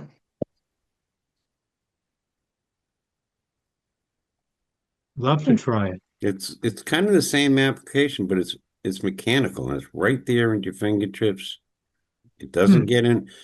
When you get into a big thing of knotweed and try to do the leaves, and that's a different story. You better wear some protection. Right. But You're just Yes. doing individual shrubs and stuff. It works wonderful. One Good guy to cuts hear. it. Huh? Have you had much experience with it? A few jobs. I Good. kind of don't do it anymore. I don't like playing with the herbicides. I send Right. it out to Terminex or something like that, and I hand them the gun and show them what to do. And I Yep. supervise. Excellent. Step Excellent. back and supervise. It's a lot easier. And I've used those tree wrenches. You run into some glossy false buckthorn, it's a long day. I have Yes, one. indeed. I own one. I've got a 6 footer and a 2.5 foot tree wrench. Mine's They six work feet. really, really well. It does. But you need a young man to do it, Steve. You know that. That's right. I've got a son who He's helps got me. sun, yeah. Ah, ah, it's a lot Terminex. stronger than I am. Terminex, guaranteed to have the certificate, you know. Yep. There's actually specialized companies now out of Worcester that do it, but they're very expensive. Yes. They get into a 5-year program. Remember that job, Steve? Yes, I do. Was it successful? Yes. Good. Yes, very happily successful. Well, And they make sure they do it for 5 years because they have an interest in it. mm-hmm. All right. Do we have any other questions on 1387? Because I've got the plans, and for the public's benefit, we were out there on a site walk last month. We did move one. I see the plans reflect the 6A that you added, Ken, so thank you very much. All the plans reflect that change. We got the tree survey, and we've got the planting plan that accommodates all the trees removed. And I actually, went over it, and I want to make sure everybody's comfortable with the replacements.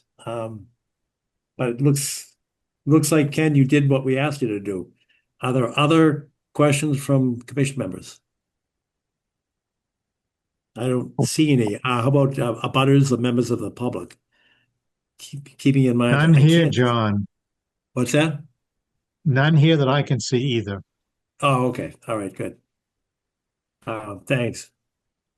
So if there are no other questions, then, and this is a notice of intent. So is there an order to issue the order of intent, and issue the order of conditions with the special conditions that the tree survey be accepted and the replacement plan be accepted with the discussion of the particular O&M plan. And Ken, I know you're aware that there's a 75% survival rate. That's a lot of trees. 2 years monitoring, and we'll monitor it, and the landscape architect will stay involved. All right. Because I'm sure with this number of trees, he's got an agreement with the owner for replacement.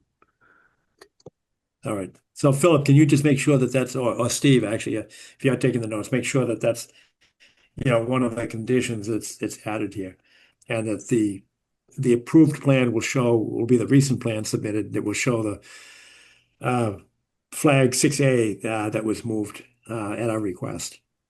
And the other usual conditions that we have, Ken, that no storage within our jurisdiction of the heavy equipment, mechanized equipment, and no refueling within our jurisdiction. Those are our regular standard That conditions. should be easy on this site because we have that cleared area at the top. Yep. Outside the buffer zone. Yes, that's correct. Any And other John- special? Yes, John, John? do you want to include the provision for the pool filtration system? Oh, absolutely. That's Please do. automatic, right? That's true. But you heard that discussion, Ken, right? That Yes, I did. close. It's usually, I It's- actually haven't seen any pools within the last 15 years that I didn't. still own one. Do you? Can you discharge discharge into the wetlands? No, I don't. I'm a botanist. I don't live within 300 feet of a swamp. I sit in a sand pile. Probably a wise man. Dumb luck triumphs over skill. All right, but That, Charlie, thank you. That most definitely is one of the special conditions.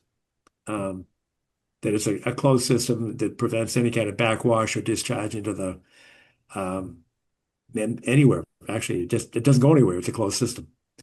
Um, so that would be a special condition. Any other special conditions? Members of the commission? Hearing none, is there such a motion to approve with those special conditions? So moved. Thanks, Charlie. Is there a second? So I'll second. All right, thanks. Any discussion among commission members? Hearing none. Arthur, how do you vote? Yes. Wendy? Yes. Charlie? Yes. And I, John Kiernan, yes, as well. Thank you. Ken, thank you very much. Good presentation. Thank you very much. Have a great evening. All right, thanks. Take care, Ken. Mhm. The next on the agenda is 27 Brook Hill Road. Good evening. This is Kevin Robinson here. Hi, Kevin. Welcome. Thanks for your patience. No problem. I can share my screen.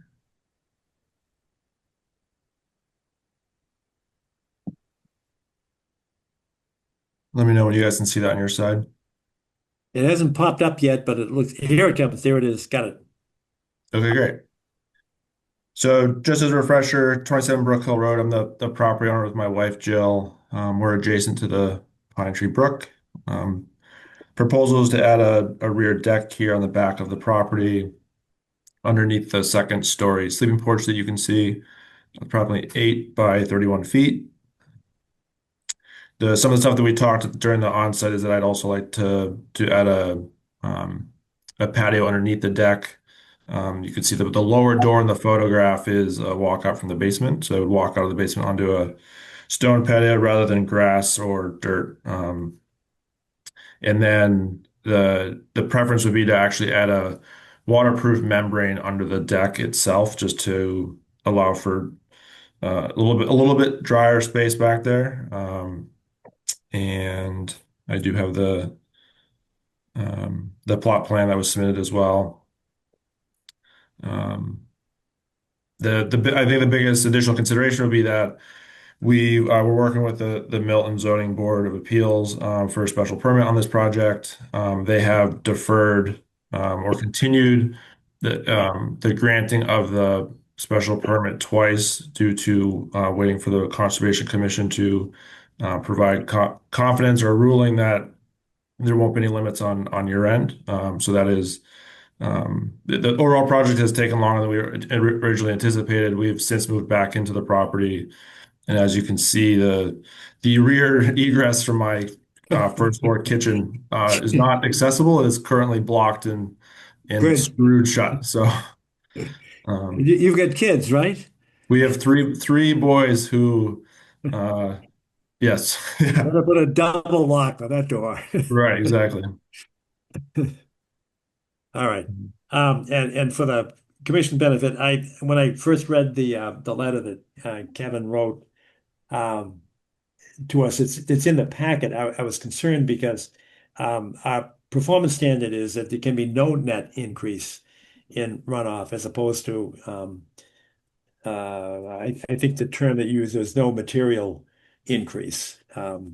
It's not really a matter of discretion. You can't have any net increase. So therefore, I had A, suggested, and B, requested that Steve talk to Kevin about making sure there's a Cultec chamber to Yep. accommodate all of that.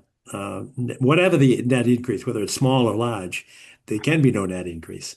So, but it's an easy fix, I Yep. believe. And you did have that conversation. And so what's your position on the Cultec chamber? Yep, I agree. I spoke with Steve this week. I think it's acceptable. The sleeping porch that you can see there that had a gutter that fell off a month or week after we purchased the property, and that is dripping off the roof and causing some lawn disturbance. So we were always intending to put that gutter back on, and in theory, this deck membrane would tie into that gutter and then into the ground into a Caltech chamber. Good. Yeah, I think I would That was actually. my- Yep. I would actually anticipate doing that if the deck membrane, if we didn't install that component of the deck system, I would still plan to do that for the gutter off the sleeping porch. All right, that was my concern. Other folks, other commissioners have concerns or questions, comments? On here. Okay. How about, I can't see, but what about members of the public, abutters? Other, I don't see anybody, John. okay. All right, and we've got the green cards on this, right? Yes. Okay, I'm saying that, Kevin, to protect you because the green cards are important, and it would subject anything that we do tonight to a collateral attack if we couldn't prove the abutter notification. Yeah. Okay. All right. So, and Philip, you're good with green cards? Yes. Perfect. All right. Good. So my suggestion would be to have a special condition for the Caltech chamber to accommodate the whatever the calculated runoff is, because it will be increased. So Caltech chambers have different sizes. So the size would have to accommodate whatever the runoff is. And the runoff is easily calculable. It's a computer program. So that's easy to figure out the size. But our condition would be to install suitably sized Caltech chamber to accommodate any net increase in the runoff from the increase in impervious surface. Okay. That makes sense. All right. And then the other issues you've heard before, that you can't store equipment overnight and you can't refuel equipment within our jurisdiction. Yeah, understood. Which is, so that may be an issue for your contractor. And sometimes contractors don't listen to homeowners or us. But Yep. that will be an issue because you're awfully close to the Pine Tree Brook. Yep, understood. It's a sensitive area for us. And I think, didn't you send around pictures of, you've already installed, yeah, here it is right here. You've already installed. Steve, how does that look to you, the installation of the silt sock? Do you have that, Steve? I do not have it yet. Oh, okay. It's Oh, in, there it it's in is. there it is. There it is right there. That's Looks just fine. okay. Yeah, Good. that's what we needed.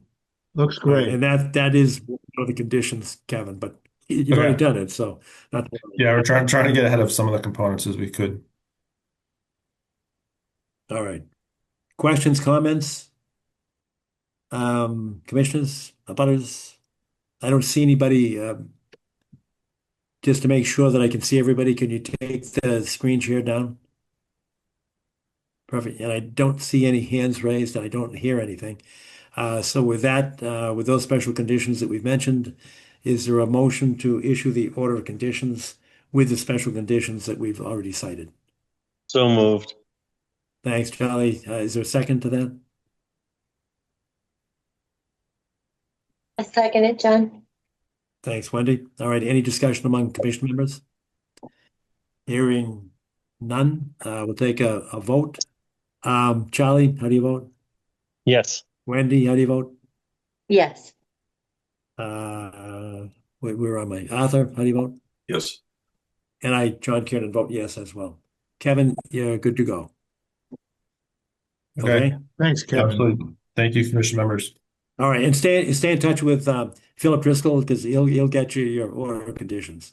Absolutely. And the DEP number was issued today at about 5 Thank p.m. goodness, I didn't even ask So, that. yeah, I know. Do you have that number, Philip? I do. Hold on. You both of you I received got an an email from it. Hold on 1 minute. Oop.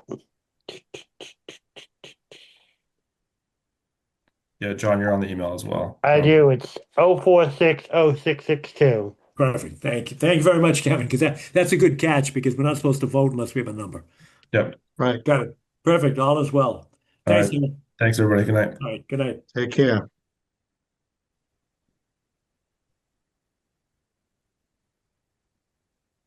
So next on the agenda is notice of intent. We did that one. Amended order of conditions 1386 Canton Avenue. Good evening, everyone. Greg Driscoll, JDE Civil here tonight. Back again. Hey, representing Greg. Shanty Acquisition for 1386 Canton Ave. So, Tell would us you like about me the to? changes. All right. So, I'll share my screen.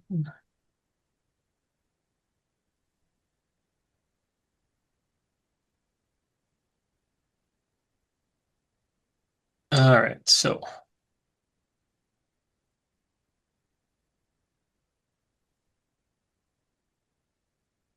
okay. So the homeowners went with a different design of their proposed home. Um, the layout of the house is a little bit different than it was previously, shown on here. I created this quick presentation plan to kind of illustrate the differences here. The the old footprint is the red outline, and the kind of tannish yellowish color is the new outline. So the new building is a little bit narrower and it's a little bit longer. So that actually allows us to reduce the length of the driveway and the retaining wall. And we're also able to save another Can I tree. hold, Greg, can I hold you right there at the driveway? Can you just focus Yes. in on that area? Because that's an area where I think we had, I don't know how long the strip was, but we had suggested some kind of a gravel strip to make sure the truck tires are not, carrying anything out into the roadway. Yes. So that would be the tracking pad for the during construction, and that's this hatched area right there. That doesn't change at all. Doesn't. Okay, good. Got Yep. it. It's the proposed driveway where it comes into the garage. It's a little bit, so the old garage is right here.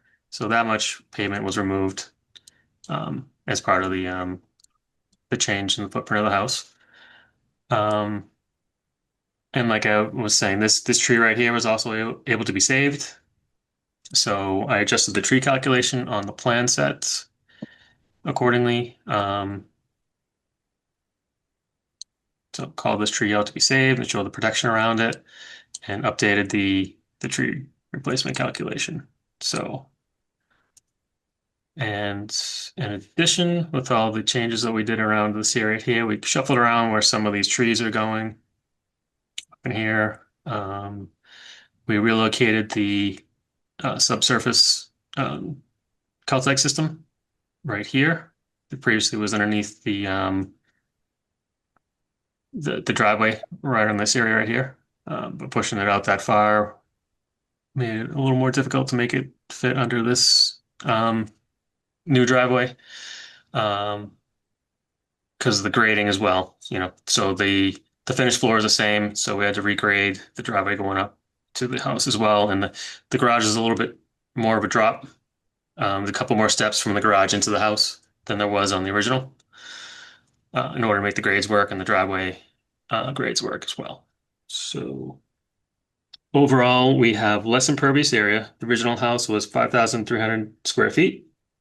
The new house is 5,248 square feet, so that's minus 52 square feet on the house footprint. The total impervious area is also reduced. I calculated it as 12,354 square feet on the original. Now we have 11,733 square feet. That is 801 square feet less. So we also relocated the propane tank, since the way the bump outs in the house work out, it's a little too close to where it was originally, and also the Caltech system is right in that area as well. So we moved that propane tank. It's underground, so I can go anywhere.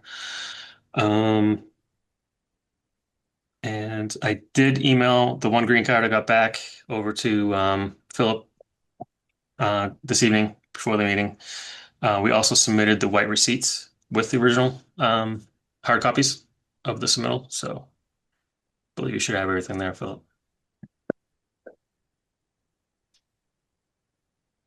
And Okay, just keep in mind, commission members, that this is a two-vote issue, because the first vote is whether or not it's a major revision or a minor revision. If it's a minor revision, then we can go forward and vote on whether or not the revisions are acceptable. If it's a major revision, then they have to go back and file a new notice of intent. So just keep that in mind as you're asking questions. And same for the members of the public. Any questions or comments from commission members? No?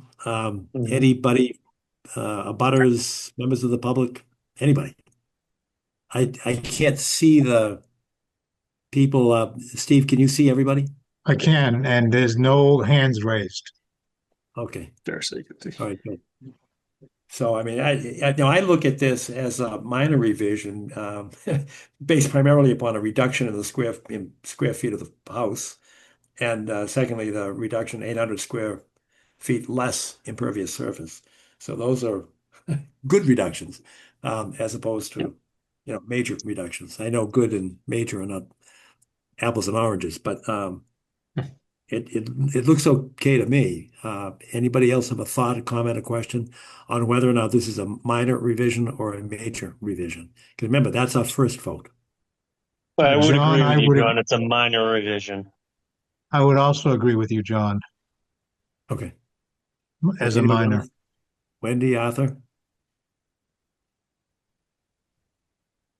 Arthur, you're on mute. You may have said something brilliant, but we missed it. My brilliant statement was, I have no reason to disagree. Okay, brilliant. All right, Okay. thank you. Thank you. So then, is there a motion to consider these revisions as minor revisions, therefore not requiring a new notice of intent? Is there such a motion? So moved. Thanks, Charlie. Is there a second? I'll second. Thanks. Wendy put her hand up. So Wendy's a second. All right. The reason I wait for a second to make sure, I really do look for a consensus. I want to see if people are supporting this. And it looks like we've got a second from Wendy. Yeah. All right. So thank you. Any questions, comments, any discussion from among commission members? All right. Hearing none, we'll move forward to that motion. And again, this motion is only to determine whether or not these are minor revisions or major. The motion is to consider them minor revisions. Arthur, how do you vote on that? Yes. Wendy? Yes. Charlie? Yes. And I, John Kieran, vote yes as well. So it's a minor revision. All right. Now, any comments on whether or not we would accept these and therefore revise the order of conditions as proposed? And keeping in mind that all the special conditions in the original order of conditions remain the same. We're only talking about whether or not we accept the revisions that have been proposed by the applicant. So is there a motion to approve these revisions and make them part of the amended order of conditions? So moved. Thanks, Charlie. Is there a second? Second. Thanks, Arthur. Any discussion among commission members? Hearing none. Arthur, how do you vote? Yes. Wendy? Yes. Charlie? Yes. And I, John Kiernan, vote yes as well. Thank you. Ken, you're good to go. I'm sorry, I said Craig. I'm sorry, I said Ken. Thank you. Thanks, very much. everyone. You're good to go. Thanks. All right. Appreciate it. Have a good night, everyone. You too. Good job. Thanks. Next on the agenda, we have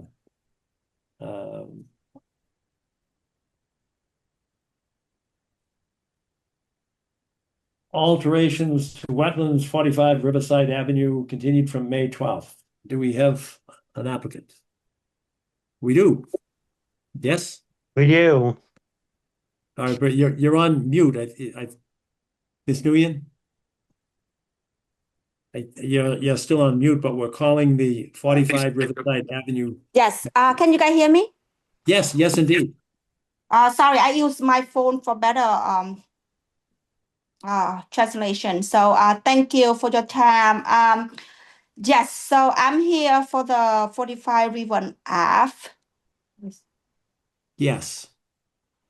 And are you aware of what's happened? Because at the last meeting that we had last month, we voted to impose a fine of $300 per day for So your.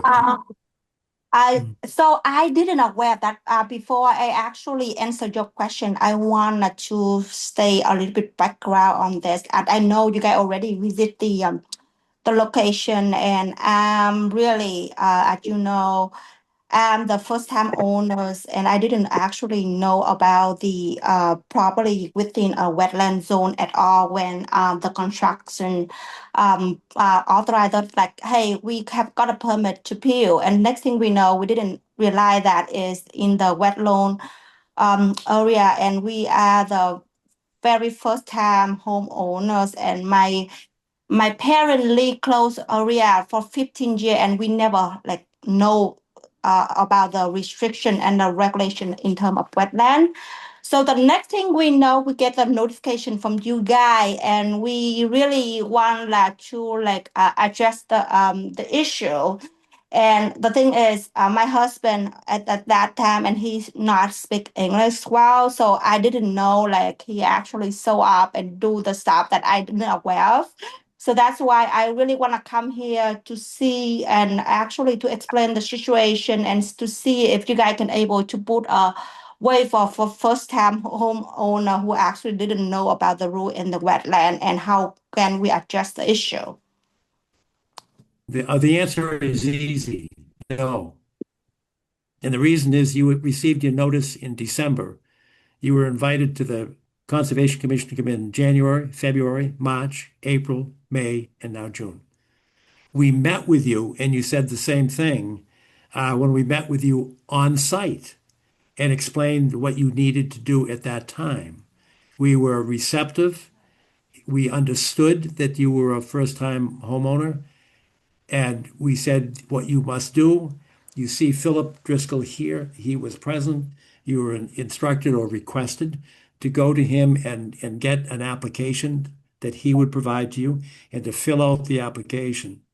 That was So 2 months ago. You didn't do yes, it. so we understand that. We understand that. The thing is just a timing issue, because the thing is, when Philip provided us the instruction, we follow the instruction. But the next thing we know that the construction mapping, we didn't capture that kind of like a shred, a back shred alteration on the backyard on the map. So when we schedule for May 12, hearing, we didn't have that ready, so we already notified Philip, like we unable to show up because we didn't have a support document for the alteration. But again, we didn't realize we had to show up for the issue that encountered in before that we didn't capture. So again, it's a lesson learned, and we didn't expect like we have to like hearing for that issue at the same time. So that's why it's like it's a lesson learned, and we didn't know anything about it. It's my very first time at all, and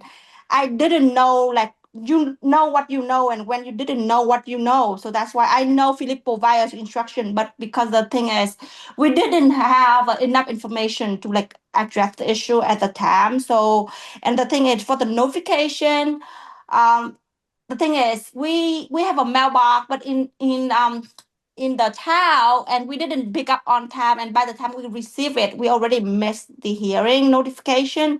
So it's a timing issue, and again, we didn't know the severe of this at all, because we are really first time, and my parents living here almost like 15 years close by area, and we didn't know anything about the wetland rule at all. And it's again, it's the again, we know that we acknowledge that we actually um do something wrong here, but at least we just want to know like how we address the issue. You know what I mean? Going forward and make it like, yeah. So we just want to understand the process, because we really don't know how to address it, like what we're missing, because this is really new to us. That's pretty close to what you said to me personally, me, 2 months ago, when we stood on the street outside, and you made the same statement, the same argument that you knew. And I personally, and others were present, told you what you needed to do. So we can only repeat it, that go to Philip, get the form, fill it out, and come in and give us what's called a notice of intent. because you built the house, you remodeled the house, you altered the land, which triggers the requirement that you file a notice of intent. We told you that, I personally told you that, and you ignored us. You didn't do it. We fined you once for one single event of $300, and you were told that. And No, then you because the still thing didn't do is, anything. no, we understand. You guys provide us the detail, but the next thing we know when we realize that we didn't have the mapping, the stretch box, because the thing is the stretch box. It actually there before my husband take it down because he said it's old and he didn't know about the wetland rule. And the next thing we know that we need to map out that alteration. And I already notification seen we actually late on the game because like we already have a construction the designer map out the map and next thing we know like in order to get that we cannot get the mapping right in hand on May 12th. So it's like it's really hard like for us to do that. And I already asked Philip like, hey, we maybe not do any alteration on the bike yeah anymore like strat the setback we're gonna hold on to that because it's not timing right. So that's why we like whatever like we propose on May 10 we already sent to the neighborhood for with the notification on May 12 without the support of the mapping. So that's why we already notified Philip like, hey, by the way, we don't have the mapping, so I don't know if that go through. So that's why we just try to understand if we don't do any alteration on the backyards, what's the next step? We don't want to propose anything else You, anymore. So you've already violated rules and regulations and the Wetlands Protection Act. You've already done it. So we're trying to help you. You may not believe that, but we're trying to help you fix the mistake that you've already done. But uh-huh. to do that, you need to come in and file a notice of intent to Okay. tell what you have already done.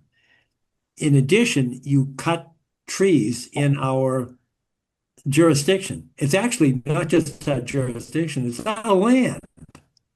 And I that's a know. violation. I check in with my husband, and the next thing he told me like because it's like it's clean how maintenance rules spring cleaning. He see couple like the tree and the brand is dying, so he just like cut it off. But he didn't know like again we didn't know the wetland. If we know, it's a different story. So I understand that. So the thing is, so for now, what you asking us is to fill out the notice of intent, like what have we done, right, for the next hearing, Yeah, or what yeah. should we do so we know to address this going forward? Because we just want to be clear, be honest with you, because I don't know how the process is. I will work with someone who actually know about this and then make it happen. But in terms of the timing, I'm not sure we're able to make it next month hearing because we have to wait for our designer to do the mapping for us again, like what alter in the location. You know what I mean? Like we just want to redocument the information out for you. So so what the noted of Well, intent and tell, I just wanna put some note here in case like I don't miss anything for next hearing. just as I told you 2 months ago, go to Philip, get a Yep, copy of the form, and yep, answer the questions in writing. And if okay, you're looking for, I know you're using the term map, but you must have submitted some drawings, construction drawings, to the building department. So you've got drawings somewhere already. So show us what you did. Show us what you showed to the building department. okay. I certainly hope you got a building permit. Um, so those documents already exist. Yeah. Okay. Okay. Because I thought you want the mapping of the thread box that we proposed, and which is we don't have that before because we didn't know we need to capture that at the first place. So that is confusing part. Okay. So we now I got it now. Okay.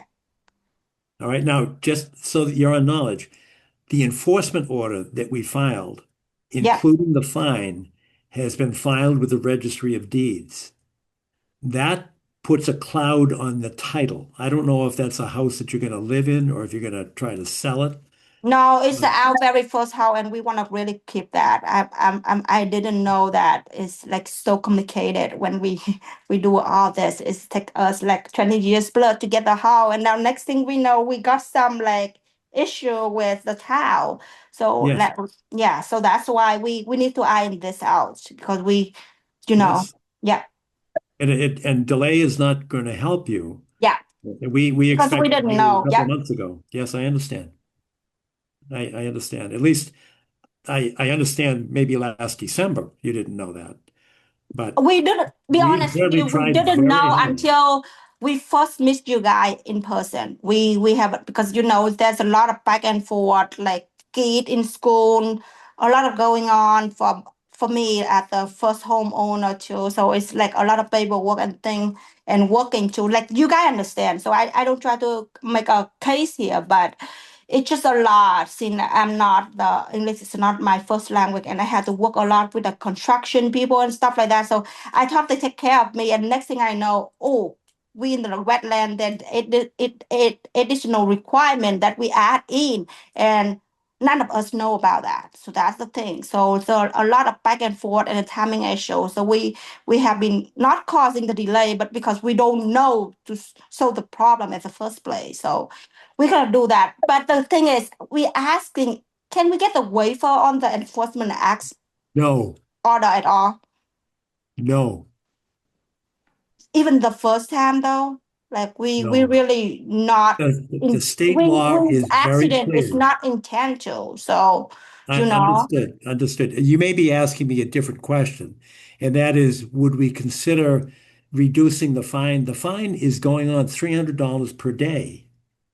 From So which day though? From which day you actually counting though?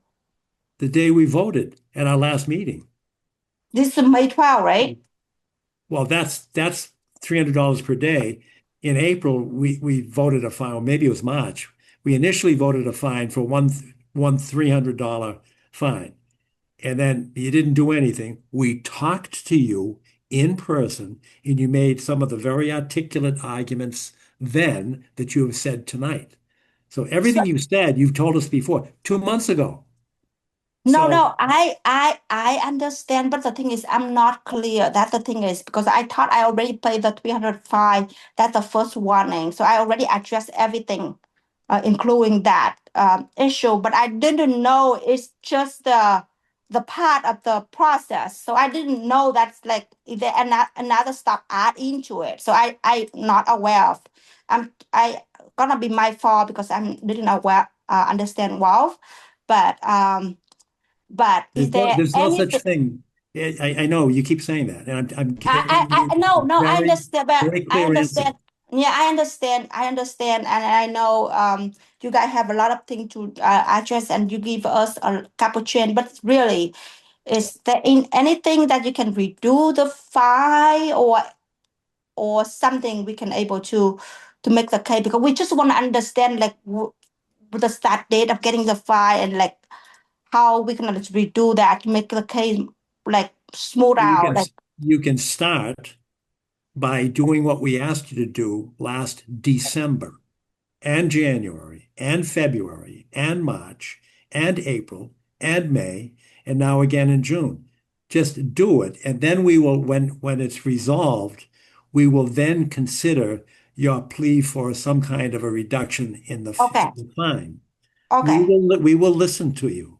okay perfect yeah so okay at least I just want to understand the process because I don't know sorry for taking so long to understand this but thank you okay we'll do that Okay. and are we Steve, expect to have a hearing next month and if I cannot make it can I move into the following month or the longer I get is the fine will the be fine's harder to getting get. bigger. I mean, you've just ignored us for 6 months.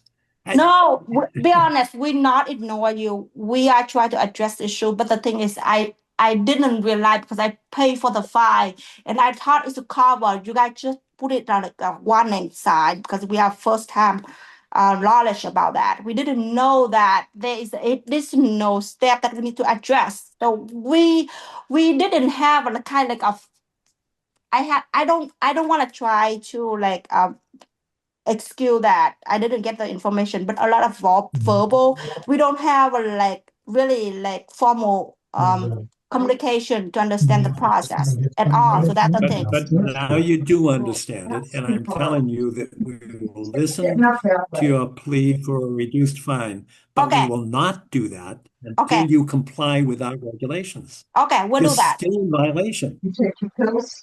We'll do that. Thank you. Good. Perfect. If anybody else wants to weigh in on this, I would just like to get it started at least. Please stay in touch with Philip. You see him on the screen there. You know where his office is on Randolph Avenue at DPW. He's been willing to help you from day one, Okay. and he's still willing to help you. No, the thing is, we didn't know because we have the mapping of what I we understand do, that. but I it's heard just you. a straight box that we didn't capture it. So that's why we didn't understand the process overall. That's all. But now we know. You have said Thank that. you. Perfect. That's good news. Yeah. So Thank Philip you. will look forward to meeting with you. Thank you.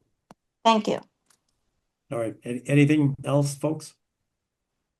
All right, thanks. So we'll put you on the agenda for July 14th, but please see Philip. He'll be there tomorrow morning at 7 o'clock, and he's there every morning at 7 o'clock. Yes, I will be there. Thank you. Thank you for the Perfect. info. Thank you. All right. Good night. Next on the agenda is approval of conservation restriction at 88 Milton Street.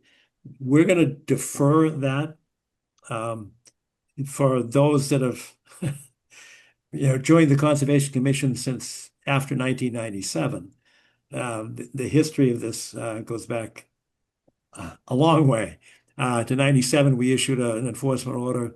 We issued a second enforcement order in 1998. We went to DEP. We did battle with them for quite a while. And then somewhere around 2015, the property was sold. And at the time of the sale, we did impose and collect a fine of $75,000 for the violations. And at that time, the new homeowners agreed to convey to us about a half acre of property at the intersection of Milton Street and Brush Hill Road, for reasons that I couldn't possibly explain. What's happened over the last 10 years. We originally had an agreement that I signed, every member of the Conservation Commission signed, every member of the Select Board signed, and then the state said, "Oh, no, we want to change some language."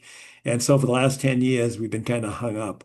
We're very, very close, and we have an agreement with a homeowner, Dor Begnal, with whom we've met a lot. And when I say we, I'm talking about John Flynn, Town Council, and myself, and Steve has met with him a couple of, I think, some of the times. And I think we've now agreed upon everything. I thought we would submit tonight for your review this conservation restriction. John Flynn advised that rather than repeat what we did 10 years ago, we give it to the state first to make sure that they sign off. This is EOEEA that has to sign off on the conservation restriction language. So we've kind of reversed what we did 10 years ago. Then we had the Select Board approve it and the Conservation Commission approve it. And then the state put a stop to it. This time we're asking for the state approval first. It'll come back to us. It should be back to us in July. That's my hope. Because I know John Flynn has put a ton of time into this. We've had surveys and resurveys, and Steve has done something called a base report a couple of times and amended it and updated it. So there's been a lot of time and effort that went into this conservation restriction. A little complicated because MWRA has an easement through the same area of land, but we work through all that. So we should have a product next July 14th. Okay, so we'll defer that one until the next meeting. Any questions on that? Hearing none, we will go on to the next one, which is certificate of compliance at 214, 216 Unquity Road. Ned Corcoran is here to explain this. But before that begins, I have to get you kind of up to speed on what's happened here over the last 25, 26 years, 27 years, I think. Only Bob Hannigan has a memory long enough to remember this case. But it involves land at the base of the private way / driveway that goes up the hill, right near the flood control dam where Unquity Road and Holland Street come together. Now, as it turns out, Ned's clients are two women from the West Coast, um, whom I also represent. So I'm going to recuse myself from this case. But I will stand by because I have the institutional history of what happened in 99 and 2000 that at the time had absolutely nothing to do with the ladies that Ned represents. And my representation is a completely different, unrelated issue, something that happened in Canton, Mass, and involves a law firm. It's got nothing to do with this issue. However, because I have a financial interest with the women, I'm going to disappear. But you may want to call me back because what it relates to is an enforcement order that issued initially, and then a notice of intent that was issued in 1999. And then the enforcement order was 99. We asked for a notice of intent, and an order of conditions was issued in 2000, which I signed. And it had to do with an installation of drainage, components of a drainage system at the bottom of the private drive. And Bob was the engineer at the time. It was installed back in 2000, 2001, I guess. And everything appeared to be fine, but they never got a notice of, a certificate of completion. And then in 2015, DCR came in and they filed a notice that we signed. We issued an order of conditions in 2015 for a drainage system which was in the same area that involved a culvert underneath Harlan Street that actually took some of the water from the hillside to the drainage detention right near where the concrete abutment is, the dam. And so that it gets a little complicated, but that's really my knowledge of what occurred. So I'm going to recuse myself and disappear. But if you have like a factual question that happened back in 99 and 2000, just text me, okay? And I've asked Arthur, I saw this coming. I've talked to Ned about it, and I talked to Arthur and asked him to take over in my absence. So I will disappear, but I'll have my phone. And Arthur, if you need a question or I can fill in any of the factual, the issues from 25 years ago, just call me, okay? Thank you, John, for that background information, and welcome, Bob and Ned. Thank you. See you this evening. And We have, Bob, your document, your letter of June 3rd, 2026, along with the site map from, looks like 2000. Who would like to go first? Ned? I'll take the lead on this. Arthur, thank you to the members of the commission. Ned Corcoran, for the record. I'm with Bob Hannigan, who is the engineer of record for the work that was done. I've got 3 plans to walk through somewhat quickly that shows what was approved and then what modifications have taken place. And if I can share the screen, I will go ahead and do that. Now, of course, I've got to find. Let's see.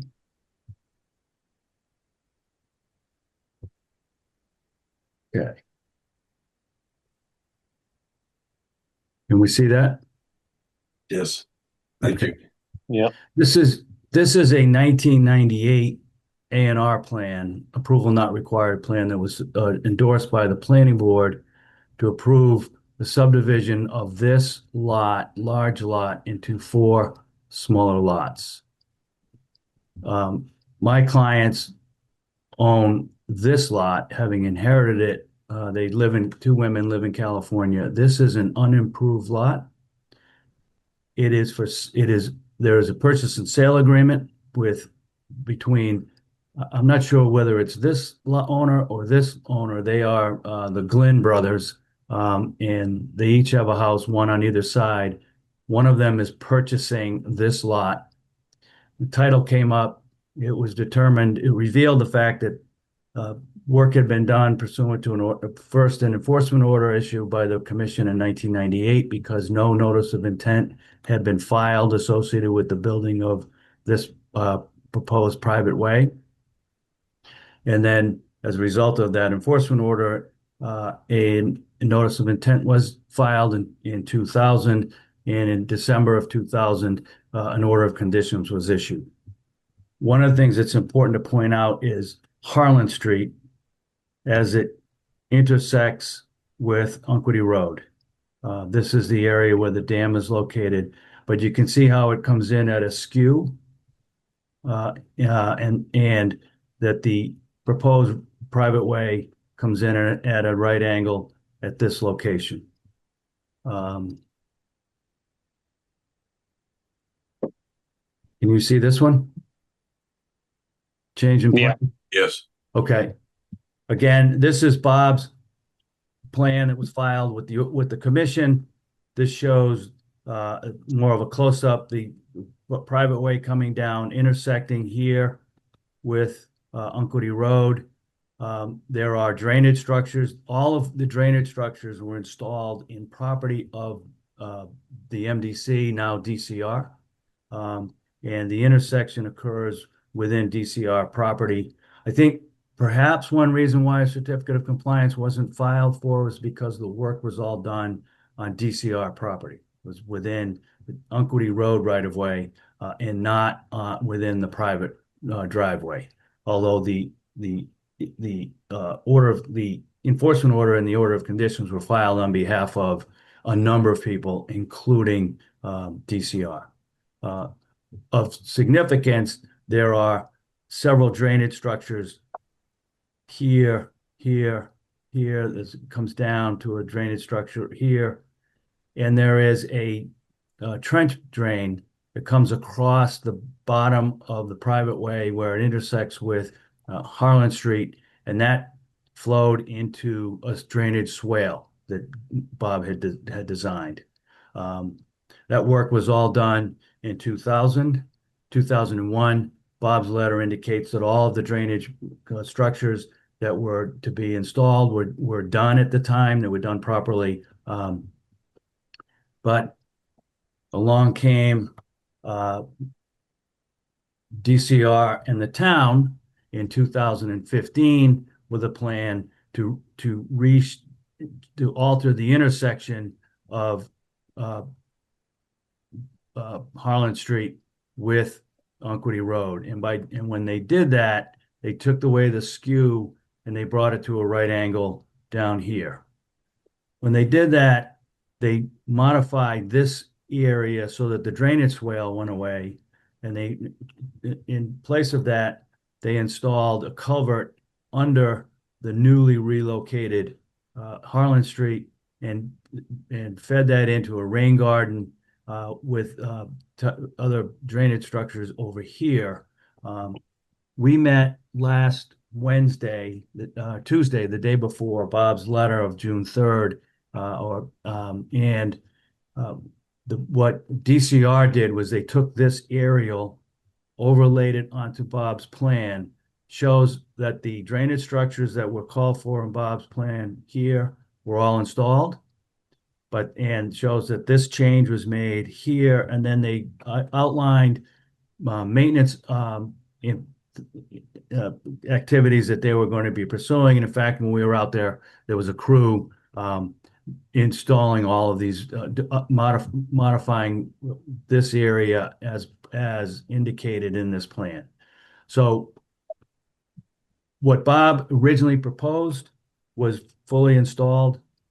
It's been modified since as a result of action. I think it was approved by the commission in 2015 associated with the relocation or the redoing of this intersection. And so we're asking that the commission issue an order of conditions that deals with the original order, a certificate of compliance that deals with the original order of conditions, and that recognize that there's been some modification out there, but the modification occurred 15 years after the original work was done. That's certainly outside of the control of the homeowners and our clients. And so we think we're ripe for a issuance of a certificate of compliance. And so we'll pause there and happy to take questions. Thank you, Ned. Bob, is there anything that you want to add at this No, time? no, I think Ned outlined everything exactly as it happened, and I'm comfortable with that. Let me then turn it over to the commissioners and see if there are any questions from members of the commission. Wendy? Can you bring down the open up the screen to everybody? Sure. Ned, thank you. Where do I just? We may need to bring it up for questions, but Wendy? I was wondering if Steve has any comments that he could share with us. Not at this time, Wendy, none whatsoever.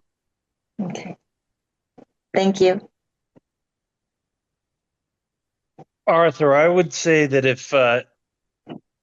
if Bob had already certified that the infrastructure was installed per the original design, whatever changes were made after by the town or by the DCR are a separate issue to the certificate of compliance that they're seeking now.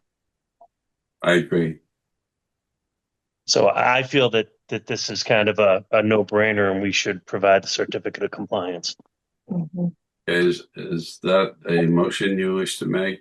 I am providing the motion to provide the applicant with a certificate of compliance, Arthur.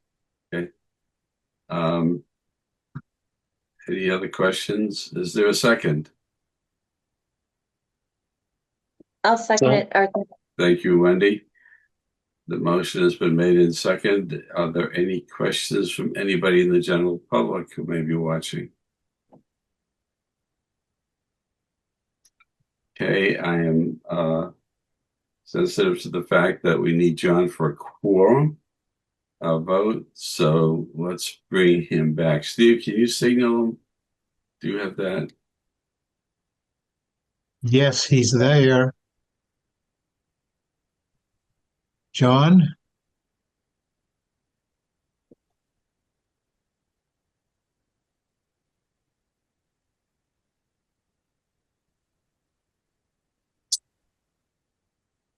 Took a break for a late dinner. Can you blame him? Not at all. No.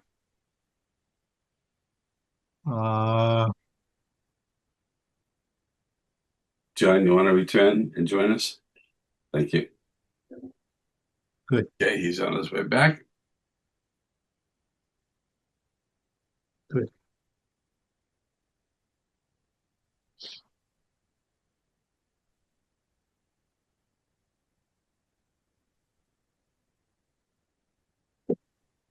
Thank you, John. The discussion has been completed, including an offer for input from the general public. Ned and Bob have provided the information needed. Any questions have been responded to, and there is a motion that has been made and seconded to issue the certificate of compliance. Yes, I'm sorry, was the vote taken or just the motion We're made? about to take the vote now, but we Well, I don't want to be here for the vote. Okay, so the question is quorum. Yeah. My my- understanding of the rules would be that you commence the meeting with a Yes. quorum, and if John had to recuse himself, you can still go forward with those who remain. Ned, that's my interpretation as well. And I actually was thinking about it because today I got an email from Alicia. In fact, it was today's, what's her Monday meeting called?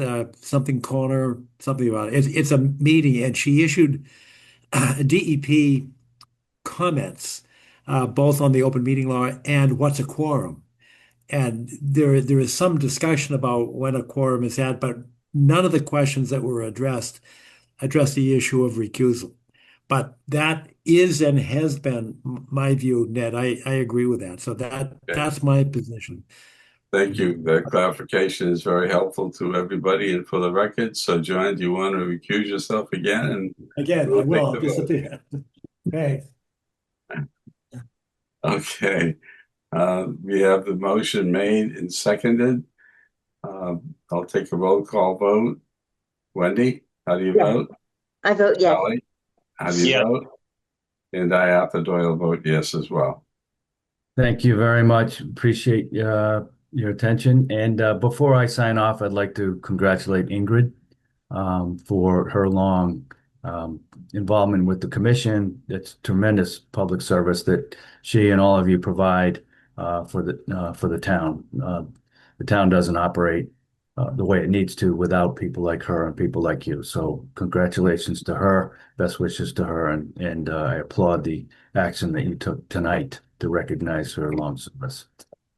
Most appreciated, Ned. We'll make sure that those comments get passed to her if she doesn't see the recording. I agree. I agree with Ned. Worked with Ingrid for a number of years, so she's always done a good job.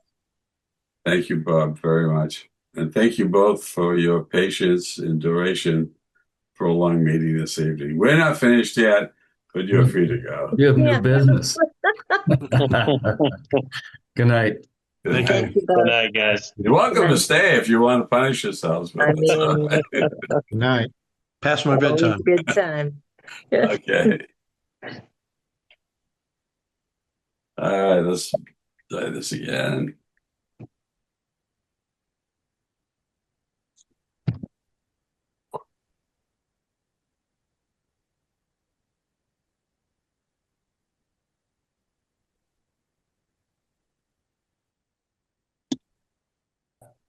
Okay, good.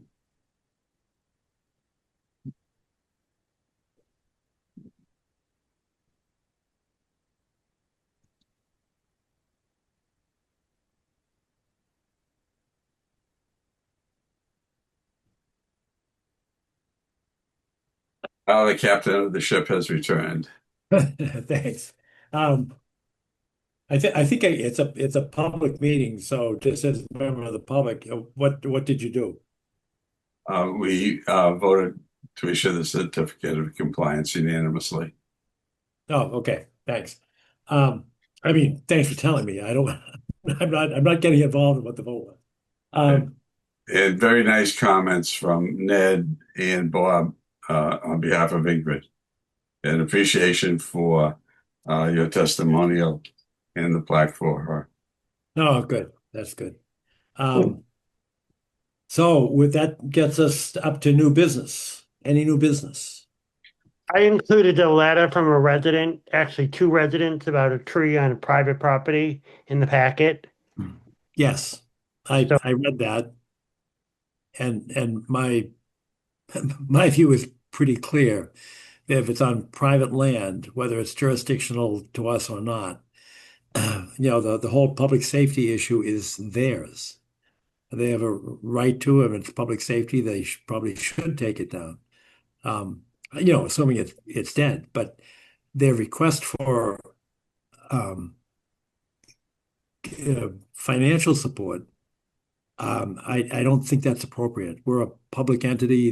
We deal with taxpayer money, and improvement on private land is not within our purview.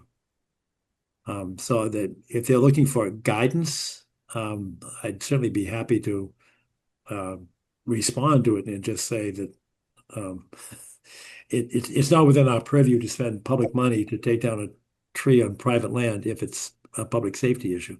If they're asking us, can we take it down? That's different. If it's jurisdictional and to avoid the tree replacement, $700, per new tree to equal the circumference.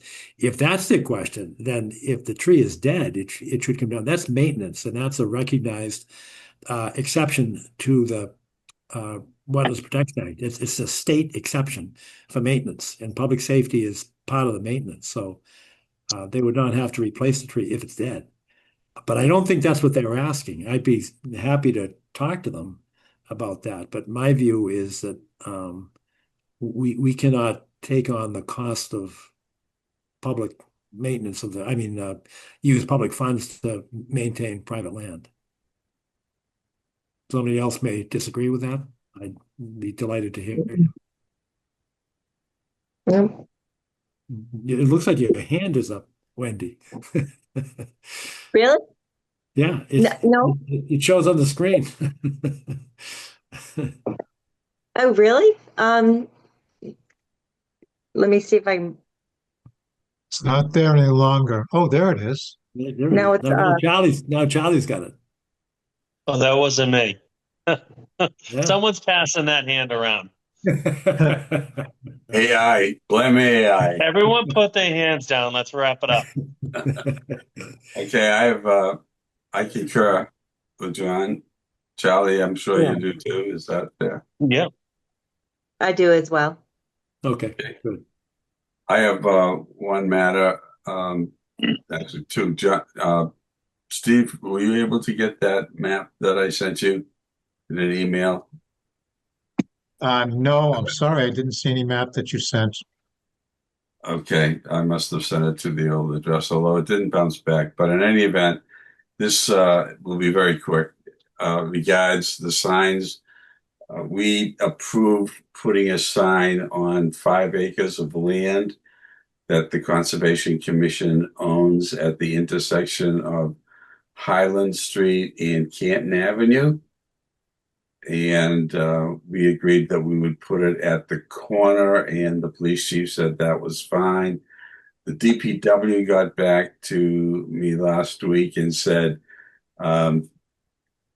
because of the nature of the terrain, it just isn't going to work at that location. There would be about a 10-foot drop approximately, and require 14-foot posts and instability with putting in that location. So I went up and I walked the perimeter a couple of times and did find some alternative sites. Called John, had a conversation with him, and what came out of that conversation was that we would recommend, as a substitute for the sign at the intersection of Highland and Canton, 2 signs, one of which would be on, both of which of course would be on the parcel, but one of them being opposite the northern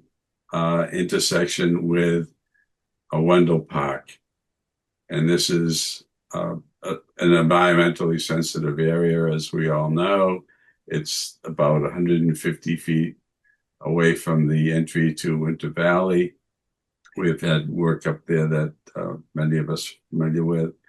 And the terrain would allow a sign to go at that location where there is a break in the wall and the land is level with the sidewalk.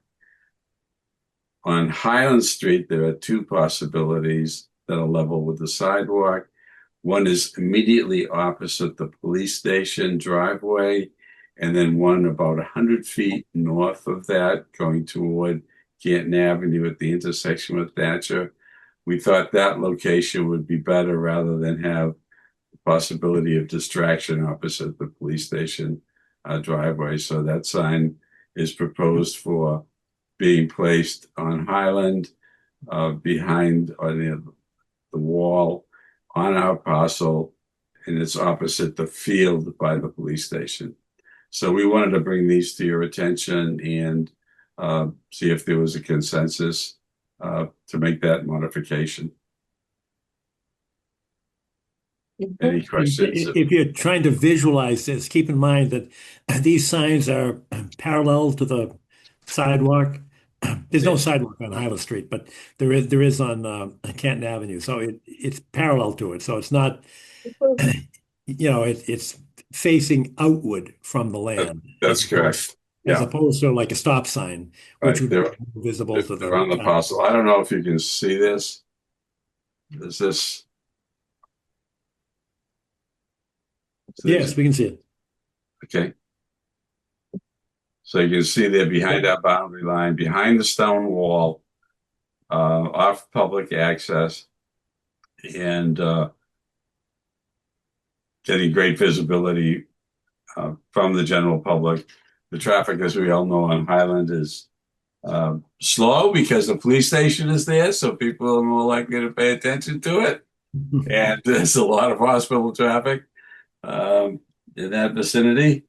And of course, Wendell Park exit is another nice location, and people slowing down to go into Winter Valley would have visibility as well.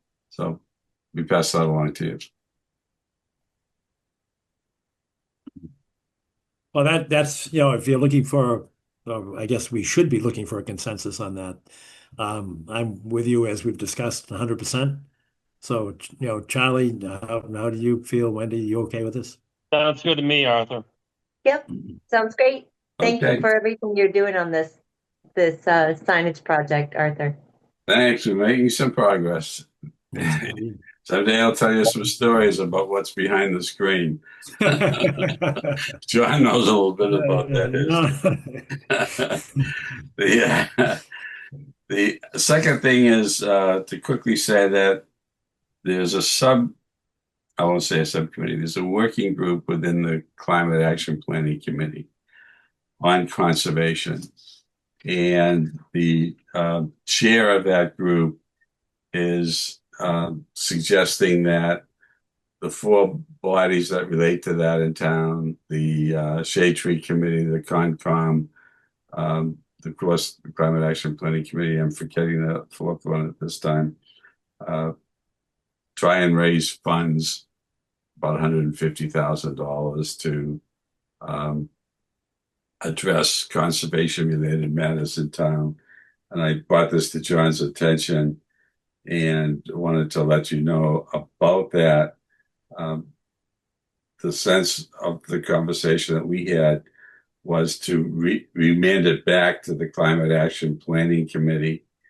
The chair of the working group was hoping to get a yes from each of the four other groups and then start to move on a funding initiative, which would include a GoFundMe type of an initiative. But we've never heard of any initiative of this nature. There's been, to the best of our knowledge, no reach out to town council. It sounds like it would not be necessarily the type of precedent that we would want to engage in. John, comments that you would have on this? Yeah, I think that we got two responses. One from Sean McCanty at NEPRA and saying that it's not a good idea. And then we got another one from the chair of the Climate Action Planning Committee. Keep in mind that this proposal did not come from the chair of the committee. Right. It came from the head of the subcommittee. And I thought both of them had very negative reactions. My reaction was negative because I don't think, we deal in public funds and we should not be soliciting private donations to a GoFundMe. I mean, it's great to support the project, but I don't think it's our role as a public entity, to raise money from private citizens. And that was the view of Sean McCanty at NEPRA and Alex at chair of the Climate Committee. Good. They sent responses to that effect, John? Yeah, I didn't. I sent you an email. It came in this afternoon. Oh, okay. I haven't gotten to everything yet. Oh, okay, because they both did. And I sent you an email and said I thought that would kill the idea. Good. I think to it know did. that and to have the information. I do have some email that for some strange reason on my iPhone has over the past month been going into my trash folder. So I will go. Oh, really? Awesome. No, one was from Alex and one was from Sean McCanty. Good. Thank you. So I just wanted to make you aware of this. After talking with John, we both wanted to make sure, in case you heard about it from anybody, um, you were aware of what had been proposed, and our response essentially is not to participate. Yeah, and that's not negative to public-private partnerships because I believe wholeheartedly in public-private partnerships. It's just that I don't think a public agency should be asking people to contribute to a GoFundMe page. But I do have a question though, because at the last town meeting, there was a great discussion about the Wharf project for a development of a park there.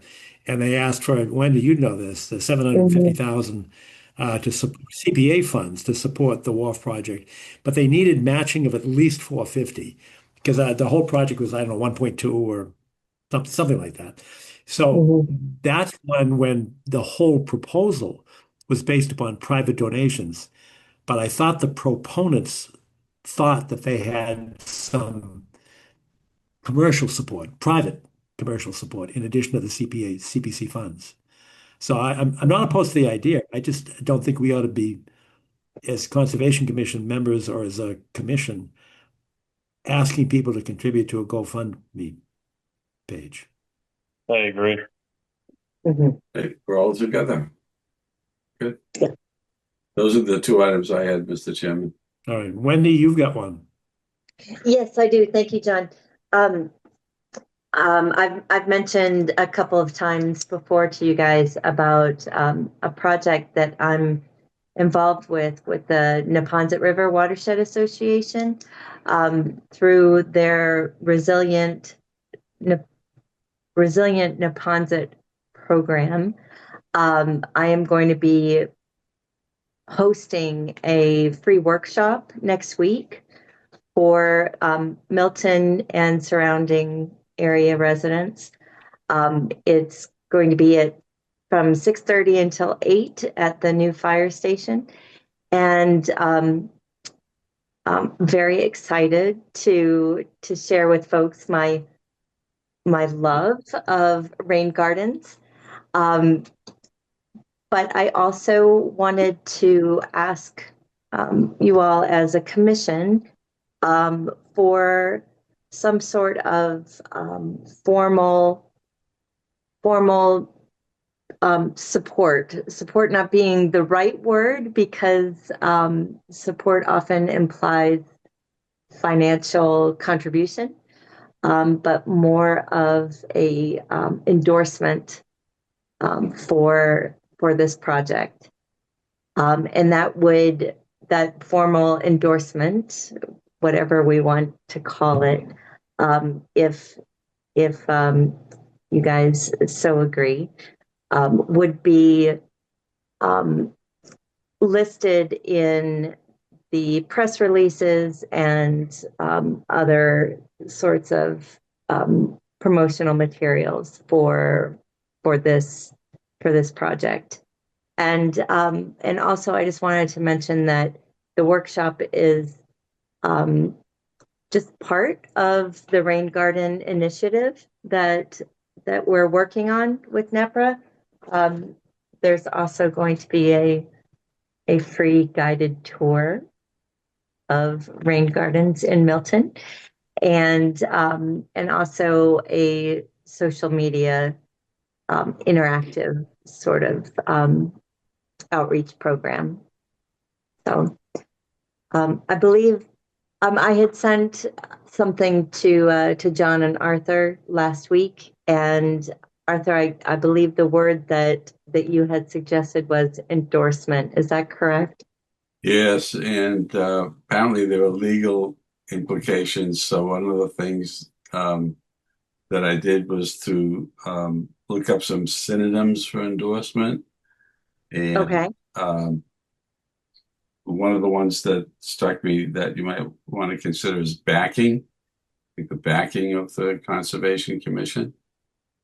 That's something everybody would easily understand, I think, without necessarily tying knots and legalities. John, what would you or others think? My initial thought was that endorsement was the best word, but it would require a consensus. It doesn't necessarily require a vote, but it should be considered by the commission as a group. And so I think endorsement is a good term.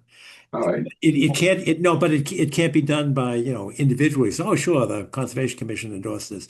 We have to agree. I don't So, think. what do you like that word? What's your choice? What word would you like? I think endorsement is rolls off the tongue a little bit easier. But I will leave it up to you guys. No, I agree. I think it's a better word. My only concern was that we needed to discuss it as a group. If the commission's going to do anything, support, endorse, back, we should talk about it. I think it's a good idea, and I do endorse it and support it and back it. But I just wanted to make sure that everybody was okay with that. When do you have my endorsement? Oh, Charlie. I'm going to set up a GoFundMe too. I'm just kidding. Just kidding. No. I'll just say ditto. So there's 4. So you've got your word, right, John? You got it. Awesome. All right. Thank you. You're good to Much go. appreciated. And what is the date of both the workshop and the tour? The workshop is the 16th, June 16th, next Tuesday. The tour is to be determined. Got it. Okay. Yeah. And, Thanks and actually, for doing that. I mean, it's a lot of work. And I don't know if you've had a chance to share your 1.5 page with everybody, but it's very nicely done. Oh, thank you, Arthur. Yeah, I will forward it to the commission, with the addition of the language saying endorsed by the Milton Conservation Commission. Good news. Thank you. All right. Any additional business? Hearing none, I think we're good to go. Motion to adjourn. Second vote. All in favor? Second. Done. Charlie, you want to debate this or what? No, John. Let's move on. It's getting late. All right. Good night, all. Good night, everyone. Good night, everybody. Thanks.